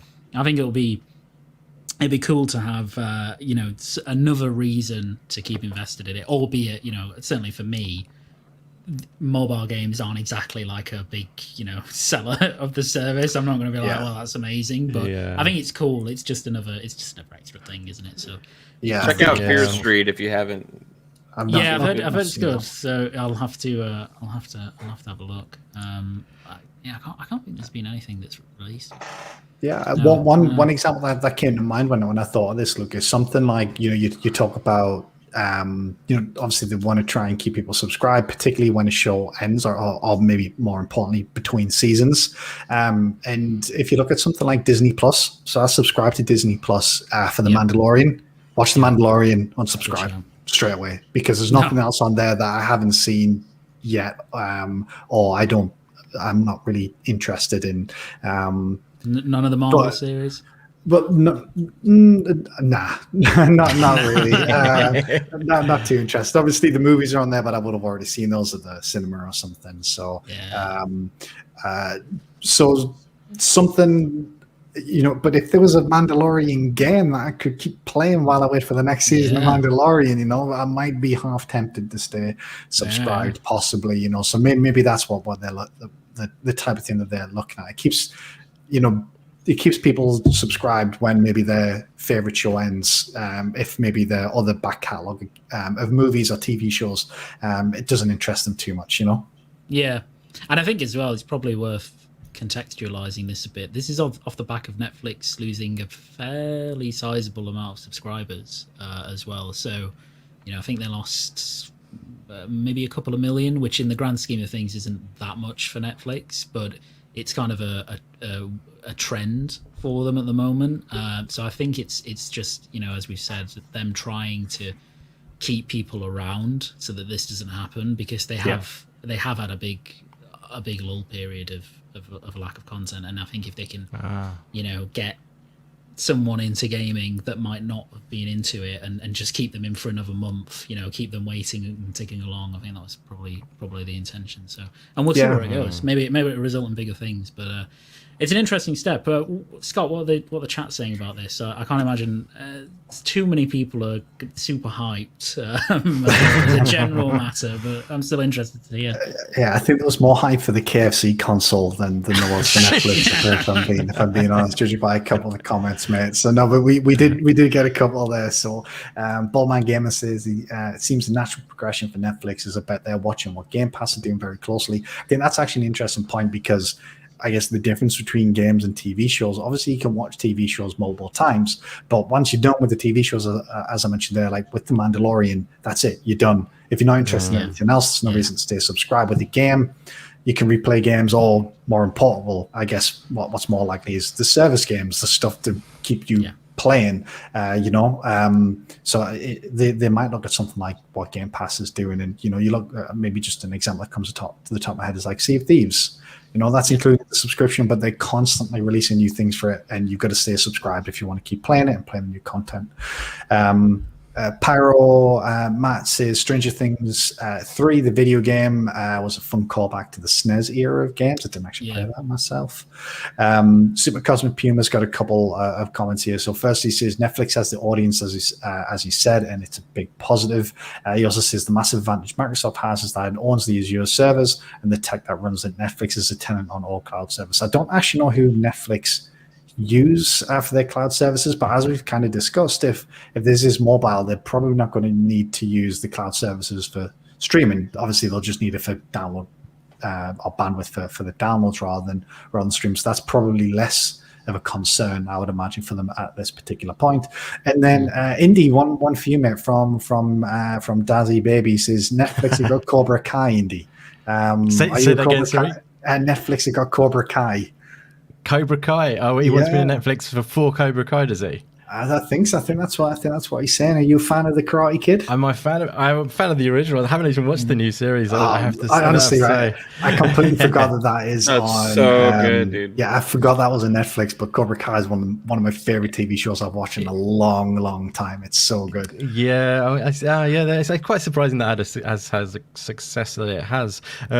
Well, didn't they have the first series on YouTube or something? At first? It was. Yeah, it was YouTube, and then Netflix took it over from season 2. Season 4, I think, so this year or next year. It's in production at the moment. I genuinely cannot wait. It's one of the very rare shows that I'll probably watch immediately as soon as it's out. So, I'm glad you're enjoying. Yeah, definitely. I think that's it for the comments, Luke. Awesome. No, yeah. I mean, I think it is disappointing that we're not getting a KFC console because they've doing some cool stuff, But yeah, we'll have to make do with what we have. Only if you get free hot wings with it. Oh, yeah, definitely. Some kind of discount from KFC ongoing if you buy the console. Yeah, exactly. So awesome. So we'll dive on to probably the last topic. We may have another one up our sleeves, but this one quite an interesting one to me. I know the reception to this has been pretty negative. I'm sure there are people who have a different opinion, but they're wrong. So no, they're not. But yeah, so earlier in the week, Ubisoft announced and revealed Tom Clancy's XDefiant, which so something like this has been rumored for a while, and it does make a lot of sense, I guess, from Ubisoft's perspective. They're looking to, I guess, target a particular market with this. It's a free-to-play arena shooter, kind of in the vein of classic Call of Duty, albeit it kind of mixes elements of other games. There's some hero ability elements in there. There are different factions. It's a sort of a mashup of Tom Clancy IP that Ubisoft have made, basically. I think if Tom Clancy was alive to see the game, I don't think he would quite appreciate. So are you saying, Luke, that punk rock mosh pits on a big theme of Tom Clancy. Yeah, is that what Tom you're saying, Clancy.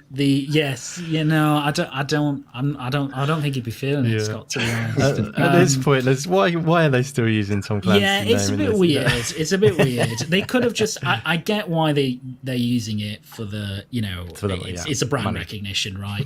Yeah. But I don't recognize the brand anymore. What are you talking about? Yeah. But it kind of feels just weird. I guess it'd be a bit like if Codemasters back in the day took Colin McRae's name and put it on a kart racer or something like that. Like it doesn't quite like go to the spirit of what those. I think that would be better though. I think that would probably be less bad.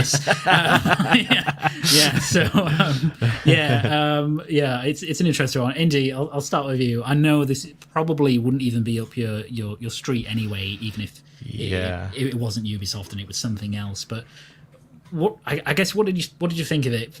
Is there space for another game like this? And do you think that this will make a dent in some of the other bigger stuff that's in that area, Call of Duty, etc.?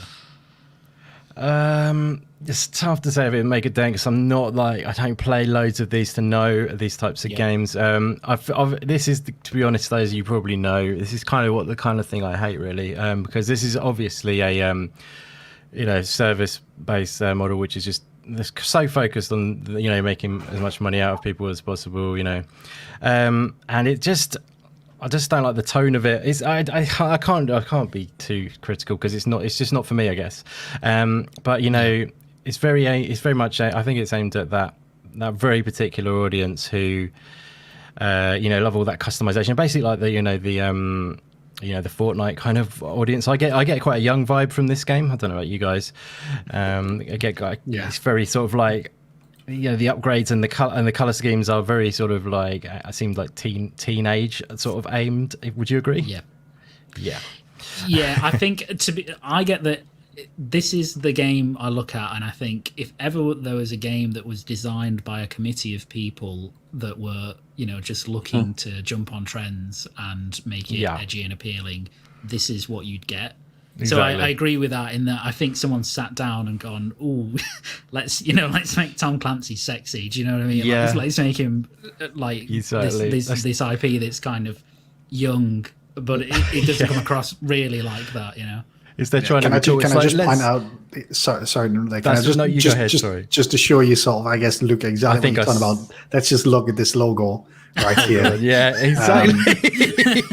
And what I did they, also what notice there was 16 as well, wasn't it? So I noticed, but not that matters to kids these days. They play anything. So yeah, exactly. In a world when 8-year-olds playing Call of Duty, man, I don't think that means anything. And GTA as well. You've got this, this classic sort of soldier icon from Tom Clancy, and they give him a bloody punk rock fucking Mohican, and they put like an X instead of an apostrophe to be. Yeah. Oh my God, you've nailed it. Sorry to interrupt, Indy, but you had to. It's brilliant. It's brilliant. Yeah, what I was going to say is it's like you're basically just taking the Tom Clancy name, which is obviously a highly regarded name, and you remove the soul and then put over him like a pink outfit, like neon outfit or whatever, and you know what I mean? It's it just seems strange that they've gone down that route to call it Tom Clancy, and especially when I'm pretty much guessing that we might have. I'm not going to pre anticipate it, but I think Mav might mention the fact that we're not getting Splinter Cell, and that hurts even more. So yeah, that's a true Tom Clancy game. Stealth and all that good stuff. This kind of thing is way not up my street. And it's it's not something I would play. And it's a money-making machine. Sorry, that sounds incredibly negative, but it's just. So you say it's a money-making machine, though, Indy. And apologies if I'm jumping the gun here a little bit, Luke. But if anything, I think Luke, you described it as weird. In my opinion, this is desperate. Is how I describe it. Because this is Ubisoft, who sees what Valorant's doing, they see what Overwatch is doing. Apex Legend at EA. Obviously, Activision have got Call of Duty, Warzone, and mobile. And this is a company that previously had unfortunately for them. And what I would want to say here is like, look, I don't want to discredit any of the hard work that obviously a lot of talented developers are putting into these types of games, because they're ultimately not making the decision on this is what we should do with this Mohawk on this Tom Clancy character, you know. But this is a company that is chasing that free-to-play live service success in the same way that those other companies have had success. And they tried and failed with Hyperscape, which sort of came and went in a flash. And this is sort of their next attempt at trying to get into that market. I think the one thing I will say that it's got, to maybe just have an ounce of positivity. Balance. There's no need for balance here, Scott. It's not. That's fair. But it's not a battle royale at the very least. Is maybe something I can give it, which you know, Hyperscape was, and maybe that's why they went away from it. But other than that, there's not too much, and it's free to play. It's probably the other thing. So you know, there's no risk here. You could try it out. If it is as uninspired as it appears to be, then you know, fair enough. You try it, you install it, and off you go. I think that's it. But yeah, really, just it strikes me a little bit desperate, and I don't think that's a good place for a company like Ubisoft, you know, such a large developer and publisher, to be. You know, they're chasing a fad essentially, and you know what I kind of get is I can't remember the name. Cliffy B released 2. What were they called? Lawbreakers, and there was a second one. Something Heights, was it? I can't remember what it was. Radical Heights. Radical Heights. Yeah. I was thinking of that ice skating movie with Will Ferrell in when he said Heights or something like that. So, but yeah, I think it kind of feels like that, where those games were released and they were chasing that battle royale fad. They were trying to get it out because battle royale was hot, and I think it's similar to that in a way. And I'm not too sure how much of a success it's going to be for them, unfortunately. I don't know if you want to add anything else, Indy, apart from I'll just very much just sum up the fact that this is kind of the opposite of what I love in creativity in gaming. Like gaming absolutely. Is what I love, when people create stuff creatively. This is not a developer going, right, I've got a great idea. I'm really passionate about this creative idea. I want to make a game about whatever. I want to make Spiritfarer. I want to make a game about dying because it's touched my life. This is someone going, right, in a boardroom, I want to make a game that makes some money. You know what I mean? How can we make money? Let's do this. Well, that's it. Money, drive. Then they've got all the stats up and everything. And they're like, well, what's the game again? I haven't thought the game yet. No worries. Right, we'll just get someone in. We'll draft someone in to make the game. You know what I mean? It's the money first, and then the game is made after. So that's just to sum up. Basically, I just prefer gaming to be about the creative vision, and then they make some money from that. Definitely, they deserve to make as much money by being creative and wonderful and innovative. And the kind of an afterthought, the money, but they well deserve it. And then usually that can work their favour in an opposite way, rather than thinking about the money first. It's just backwards, in my opinion. But that's it. Yeah, and that same boardroom means probably where they came up with the bloody ridiculous name. What we're going to call it? XDefiant. All right, okay, let's go for it. That's it. You've got it. That was the first name that they put down, and then they quickly moved on. Exactly. Bugger it. Time is of the essence. We need to get this out as soon as possible. That's more money to make. We're on to the next thing. 3 seconds lost means £1,000 loss. It's just you know, I think there's something to be said about gaming as an industry, that it can be very derivative, right? You know, developers and publishers chasing trends, as you say, Scott, and chasing types of games and even mechanics at times. But this, I don't know why, but this one feels like the most, as you say, I think that the description is apt, desperate attempt to get in on a slice of a pie that Ubisoft really don't need to get into. And I think to me, it's almost arrogant. Like, if they think that they can compete with stuff like Call of Duty, right? That they can make something that can really, bring people over. And I think with Ubisoft, I think the thing that they really fail to realize a lot of the time is that how many service games can one person play, like, at one time? How many can you have? You've only got limited time. It's the most valuable resource anybody has. So you can have all the free-to-play service games you like, but unless they're truly different or really excellent, you're not going to pick them up.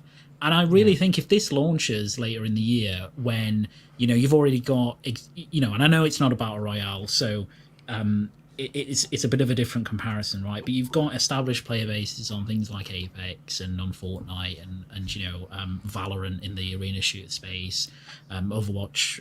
I say this as a player who's got over 1,000 hours on that game. It's pretty dead. He's got a very hardcore base, but it's that everybody's waiting for the sequel. And then you launch this when Halo Infinite is going to come out and make Halo is going to make a massive return because it's free to play and everybody's excited about it and it has that kind of history.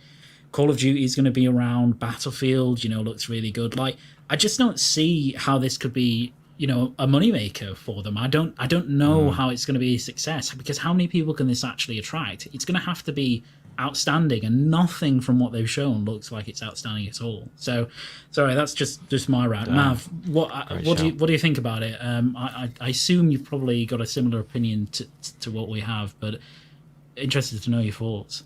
Yeah, I'm about to have to turn off the YouTube stream because I'm just getting triggered watching the video. I just can't watch it anymore. I'll save everybody's eyes and I'll switch it back, man. No, you're okay. Oh, that's so I've been talking about this a lot with some of the family over there at Xbox Ultimate and stuff, and it's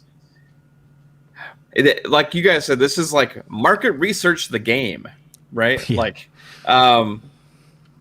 I don't understand why Ubisoft has, and this isn't just a current problem. Like, Ubisoft has had this problem for a long time. It's just this is now the shape that it's taking, right?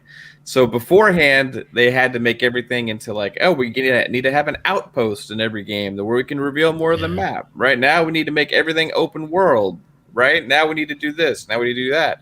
I remember before when after Assassin's Creed came out and was a success, after Double Agent didn't sell as well, they were going to make Splinter Cell have crowds, right? Yeah. And then that game didn't work. They couldn't make it work. So then there's a long delay between Splinter Cells, and we eventually got Conviction, which was great, right?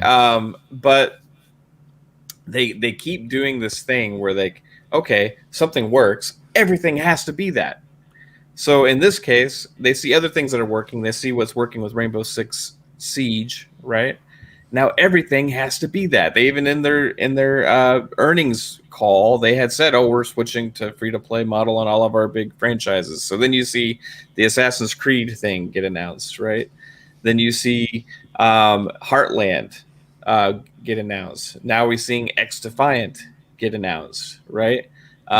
We see Rainbow Six Extraction, which is kind of an expansion, but a full game based on Rainbow Six that's built to continue with this co-op style gameplay. You still have there's just Riders Republic is also one that could be like this as well, right?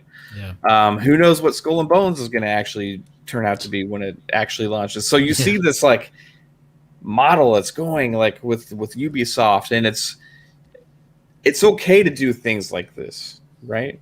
But you need to have the soul of the original content as well, right? Like EA, we talked about earlier, how they have variety. Like they have Apex Legends, but then they're also doing Lost and Random, and they're also doing, the Dead Space remake. They're also doing this and that. So you're keeping people engaged with lots of variety. But Ubisoft is like, hey, let's just do this with everything, and something's going to stick. Yeah. Right? And when you take the Clancy brand and you throw third echelon soldiers, and they're like doing like the punk rock, like tongue sticking out thing on the screen with the goggles on their head. It's almost insulting, isn't it, Miles? It is. It's an insult, and the worst thing that could possibly happen to anybody that's a fan of the Clancy games for the last, 25 years or so, however long it's been around, is if this game is very successful. Because if this game is very successful, this is going to be the Clancy brand going forward. Yeah. And that would be such a travesty for all the games that we've come to know and love, of all the slow, methodical, tactical storytelling, spy thrillers, SWAT stuff. You got like all these amazing things going on with the Clancy brand, and then you get this, right? Yeah. Now, the worst thing is it's probably going to be good, because guess what? Ubisoft has great developers, and they know how to make games, right? They know how to make really good playing games, right? So this is probably going to play well. And am I going to have fun with it? Probably so. Am I going to cringe and probably shut it off after 5 minutes? Probably so, because when I see a Splinter Cell agent doing some crazy, stupid stuff in first person, in first freaking person, that's even a travesty in itself. Don't put a Splinter Cell agent in first person, okay? Yeah. Like, that's not what you're meant to do, right? So just like like I said, it's okay to do stuff like this, but give us the real stuff too. You know what I mean? Like, don't just do this. Give us a Splinter Cell game. Give us a traditional Rainbow Six game. Give us a traditional Ghost Recon game again. And you know what? The last time they tried to launch Ghost Recon, they launched it in such a horrible state. Yeah. And now if you play that game, it plays amazing. It's an amazing game now. But like, I don't know what they were doing when they launched it. It was crazy. Just treat the brand with respect, like respect the gamers. They're not respecting the gamers. They're not respecting the creatives that actually work for them, because I know for a fact there's a lot of devs out there that want to make these games. They want to make these games. They are pleading to make these games. They are trying to keep these games as for the gamers to their vision as possible. But people at the top are squashing the dreams and making things all about money, monetization, and models, right? Yeah. And if that's what we're getting, that's what it feels like. And from their slate of stuff coming out, that's what it feels like. That's what it feels like we're getting. We're not getting games. We're getting monetization. We're getting models. We're getting gimmicks, right? Yeah. Like, just give us something that has soul and heart, and let the devs that are actually telling you they want this stuff to create it, because they want to. They are pleading for it. They are begging for it, and let them do it, because guess what? That stuff sells. Other companies are proving that those kind of games can still sell. You don't have to box yourself into one model. Do more. Be better. Ubisoft, come on. All right, sorry. No, I think it's very well said, and totally agree. And I think it's an interesting point, because, I don't know about anybody else, but I think everybody has been crying out for a Splinter Cell game for so long. It's the one game I think most people want Ubisoft to actually make. It's been so long since we've had one, and obviously everybody has such fond memories, including myself. I loved nearly all of those games. I think they're fantastic. But at the same time, like, I've sat before and had a think about it, and I'm like, do I want this Ubisoft to make a Splinter Cell game? Do I really want that? Because what will that game be? Because in my mind, it should be something single player, narrative focused, really cool mission design, like they've done in the past. But you probably won't get that if they ever decide to make it. And I'm sure they will. I'm sure they will make a Splinter Cell game again. But it's what is that going to be? What's that going to look like under current Ubisoft tutelage? Do you know what I mean? Like, how does that look? And it's something that really frightens me, because props to EA for going, okay, well, we want to bring back Dead Space. We're just going to reboot the first game and we'll see how it goes. We're not committed. You're not trying to bring back Dead Space in a different way, a weird spiritual successor that isn't really Dead Space, that's full of microtransactions, or it's a service game, or some nonsense, right? It's right to the spirit of what the game is, because it is just the first game, but it's obviously had a big investment in terms of a remake. Whereas with Ubisoft, I think, like, that, as you say, Mav, they will just continue to chase these trends until the point where they actually go, okay, developers, what do you actually want to make? Like, what's the game you want to make? Don't think about monetization or anything like that. Yeah. What do you want to do? And it's until they do that, until that point comes, they will keep putting out stuff like this. And I just fear that, Ubisoft have gone from such a great publisher / developer, 5, 6, 7 years ago, and even further back than that, to, I really hate that at the moment. I genuinely really hate the direction they're going in. But anyway, I'll try and move on from that slightly. Scott, I know you've talked about XDefiant a bit.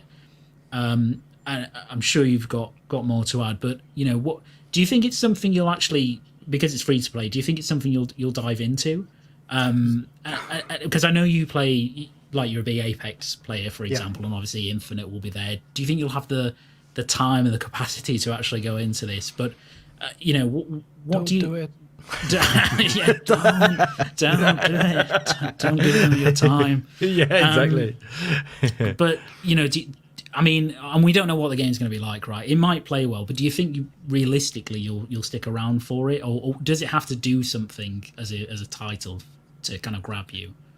Yeah, it's ultimately the answer is no. Look, and the reason for that, you touched on it earlier, is people have just a finite amount of time that they can spend on these live service games. I play one at the moment, which is Apex Legends. I don't have time for another. I couldn't play Fortnite or COD. Not that I want to, but even if I wanted to, I wouldn't want. Well, first of all, I just wouldn't want to, because they're offering similar things, and I want to put my time or invest my time in the Battle Pass one for the one that I enjoy the most. I'm not going to then take my time away to play something like COD. And as you quite rightly point out, Halo's coming out later this year, which is going to be by far and away sort of a better game, at least in my opinion. Will I check it out? Possibly. As I said earlier, it's got two things going for it, which is it's free to play. So there's no barrier to entry, so anybody can check it out if they want. The other thing, like I say, is it's an arena shooter. It's not Battle Royale, which I think in a world at the moment that is sort of oversaturated with Battle Royale games, I think is one thing that has that, I guess, separated from some of the other free-to-play games. The easiest comparison, I guess the closest comparison are probably Overwatch and Valorant. Overwatch is obviously not free-to-play. I don't think it's particularly expensive, but and obviously Overwatch 2 isn't out just yet anyway. And Valorant is PC only. So it does have that going for it, at the very least, for people who don't have an Xbox or PC. So, they might want a free-to-play arena shooter that's not Halo. And that may be a little bit tired of the Battle Royale sort of trend at the moment. But even then, if you don't want to play Battle Royale, you've got normal Call of Duty. You've got Battlefield coming out this year, so I'm just struggling to see where it fits. And in people who are fans of shooters, where it fits in sort of their time, because I think ultimately there are going to be better things for people to play, regardless of what your preferences are, whether you like BR or not, whether it's free to play or not. I think there's going to be something there for people regardless. That ultimately is probably going to be a little bit better. But Mav does raise a good point. It probably will feel good to play. Rainbow Six Siege is probably one of their most successful games, well, the most successful game they've got going at the moment, and that is obviously fantastic to play.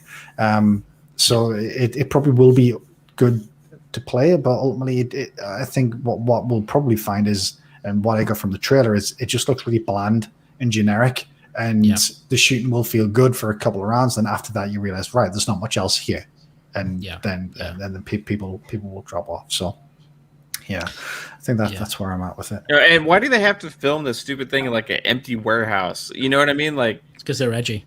Yeah, it's like these decisions are so weird, just like film it from the actual dev studio. Why to go to a remote location and find an abandoned warehouse to sit in the middle of and talk about your game? It just comes across as stupid.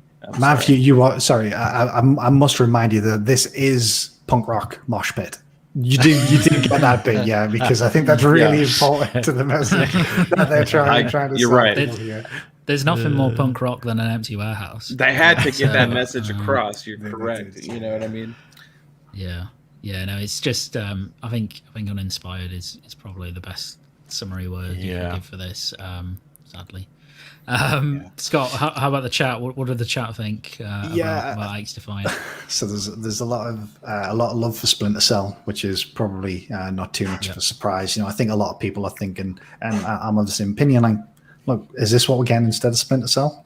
And I think that kind of rubs salt in the wound a little bit. We've got a comment here from Harley who says, what a horrible name, XDefiant. Yeah, I agree. I think it's dreadful. Bullman Gamers got a couple of comments here. He says the main reason behind XDefiant is to give fans of Splinter Cell the closest they will ever come to a Splinter Cell game. I seriously hope that is not the case. He also says, just wait until they announce the new Assassin's Creed as a free-to-play Battle Royale game, which Super Cosmic Puma then followed up with Assassin's Creed Graffiti Ganglands, the Lumo edition, which got a little chuckle out of me as well. And then one other comment here from Super Cosmic Puma says, it's like a history teacher trying to be cool and wearing spandex, which I think is quite apt, actually. So yes, I like the Assassin's Creed graffiti ganglands. Oh man! Have y'all seen Peter Rabbit 2 by chance? It just came out to theaters not too long ago. No, I've seen the first one. So it's good. It's got James Corden in it also. I struggle with it a little. Yeah, well, this one's pretty good, and it's like actually like the rich guy in it is Ubisoft to me. It's like taking this brand and he's like trying to bastardize it, and like they got Peter Rabbit, and he's like, oh, if you just put high tops on them, maybe it would sell more. It's like kind of what this feels like. Actually, one final comment. I was listening to the Giant Bombcast actually earlier today, and they were discussing it. And I think one of the guys on there was like, for a fact they're going to have like a Machine Gun Kelly song in this or something. They're going to have like a ridiculous soundtrack as well. It just makes it all the more obnoxious, I think. So definitely. Definitely. It's all right, not awesome. Sorry. Go, Indy, I'm just going to say Ubisoft have been at this for ages, haven't they? When they messed up with, I was a while back now, but Ghost Recon, when that was coming back, Wildlands, I was thinking the old Ghost Recons are returning, but this is a while back now, as you know. But when Wildlands came out, it was just a mess. Like it's like GTA basically crossed over with, with. I know some people enjoy Wildlands, but for me, it just lost everything that it was in the old Ghost, GRAW games. Ghost Recon, Advanced Warfighter 1 and 2. They were amazing. Even going back further beyond that, Indy, like the original Ghost Recon games were really awesome. And Breakpoint took it even one step further. That was even worse. Again, when they added things like loot in a Ghost Recon game, it's like, oh, come on. It's a shame, isn't it? This is kind of like that all over again. That was kind of the early sort of part of it, in my opinion, when that sort of went GTA-ified with Wildlands, and now it seems to be, happening with Splinter Cell. That maybe if they bring Splinter Cell back, is it going to be something like that as well? Oh dear, you know what I mean? Yeah. That's what you're worried about, isn't it, Luke? I think. What they used to do is have the main game, and then they have a mode that they can do this stuff with. Just give us the base game. And then give us a mode that you can have fun trying to make money off of us, right? Spies versus Mercs, you could find ways to have seasons and battle passes around Spies versus Mercs, right? But you just give us the actual single player campaign as well, and the co-op, Exactly. No, I do have feverish nightmares of playing a future Ubisoft Splinter Cell game and picking up a purple rarity, pistol for Sam Fisher, and then heading to the nearest outpost in the large open world, realizing that the mercenaries inside are too high a level for me, and then having to grind up somewhere else. That's literally what I think about when I think about future Ubisoft. How many necks do I have to snap before I can go back to that area? Snap 50 necks to progress. No. So I don't look forward to that, but maybe they'll surprise us. Maybe they'll do an EA U-turn at some point and kind of introduce these cool single player classic Tom Clancy games back, but I doubt it. Don't hold your breath on that one, Matt. No, I'm not gonna. Awesome. Well, I think that's about it for the show. So thank you everyone in the chat for participating. Hopefully you enjoyed it. Thank you, panel, as well. Obviously, Flap and Puts should be back next week, so it should be service as usual. With Flap, as I say at the start of the show, having a nice, well-deserved break from all his various GPG duties. So, but yeah, really enjoyed it. So, Indy, thank you for being here, my friend. It's always awesome, as you know, chatting with you, and you know, you got such great opinions apart from the one on Outer Wilds, you know, which is a shame, but we get over. You're working on me. Yeah, we get over it. Yeah. We'll have one foul up with each other. Yes, just the one. Yeah. So I hope you enjoyed it. And yeah, obviously, just let people know. I'm sure everyone does, but let people know where they can find you. Oh, thank you so much, my friend. It's been an absolute blast. Love, you know, as I said earlier, Green Pass Gaming, all you guys, you know, Puxley and yourself, Scott, and Flap, of course, as well. All of you guys are absolutely awesome. Always love hanging out with you. Thank you so much for the invite once again today. And I want to say, you know, awesome job, Luke, on hosting. I think you've done an amazing job, buddy. Thank you. That's Totally took it. Well, you definitely did. Took it in stride like I knew you would. And also, of course, with the help of your good man, you know, Scott at your side doing the technical in the background. Awesome job from you, my friend. Thank you very much. Great team you are. And, you know, an absolute pleasure hanging with all three of you guys, you know, Luke, Scott, and Mav, all three of you, legendary. Thank you so much. And, you know, it was fun times. But yeah, if you wanted to find me, guys, I have a YouTube channel and cover all indie game content over on my channel. So if you're into sort of discovering new indie games and you know what's coming up, you know, you quite often focusing on the upcoming indie games, but we've got a couple of other things coming up this week actually as well. We've got should have a review coming up at the end of the week of a game which is coming out soon, and also potentially another one as well, maybe a couple of reviews coming up over the next few weeks. But on this week as well, I will be joined by my good friends who I'm hanging out with today, which is Luke and Scott, for an Annapurna live reaction show on Thursday. So if you fancy dropping by for that, guys, we're going to be checking out the Annapurna showcase, which I'm sure is going to deliver some awesome indie games and, you know, things like Stray, like Luke said earlier on. That's over on my channel on Thursday, I believe 7:30 p.m. UK time. It's already scheduled in on my channel if you wanted to check that out. But my channel is YouTube / The Indie Gamer, all one word, if you wanted to check it out over there. And on Twitter, you can find me at indie_gamer_01. And yeah, always love chatting games with you guys. So feel free to drop me a message anytime, all that good stuff. And especially if you want to chat indie games, of course. But thank you very much for having me on today, Green Pass Gaming, guys. You're awesome. It was a blast. Oh, you're very welcome. Yeah, you don't hit Indy up with any discussions on any Ubisoft games or anything like that. You're going to get blocked, to be honest. I've actually only blocked one person in my time on Twitter, which is quite amazing. Yeah, that is pretty amazing. Yeah. It's pretty amazing. It's not an invite to do that, though. No. to come out with, you know, the block will be used if need be. But yeah, great job, though, guys. It was fun and awesome. Pleasure hanging with you. Of course, thanks for being here, and Mav, again, always a pleasure. Your channel's been growing massively over the last couple of months, you know, and some really cool stuff. So thanks for being here, and yeah, again, let people know where they can find you. Well, thank you again, guys, and I second Indy's sentiments. You have done an excellent job.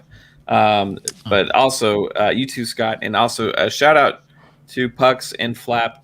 Miss you guys. Maybe next time we'll get to see you, if there is a next time. So just would like to talk to Pucks and Flap again. Those guys are great. But it was a blast here.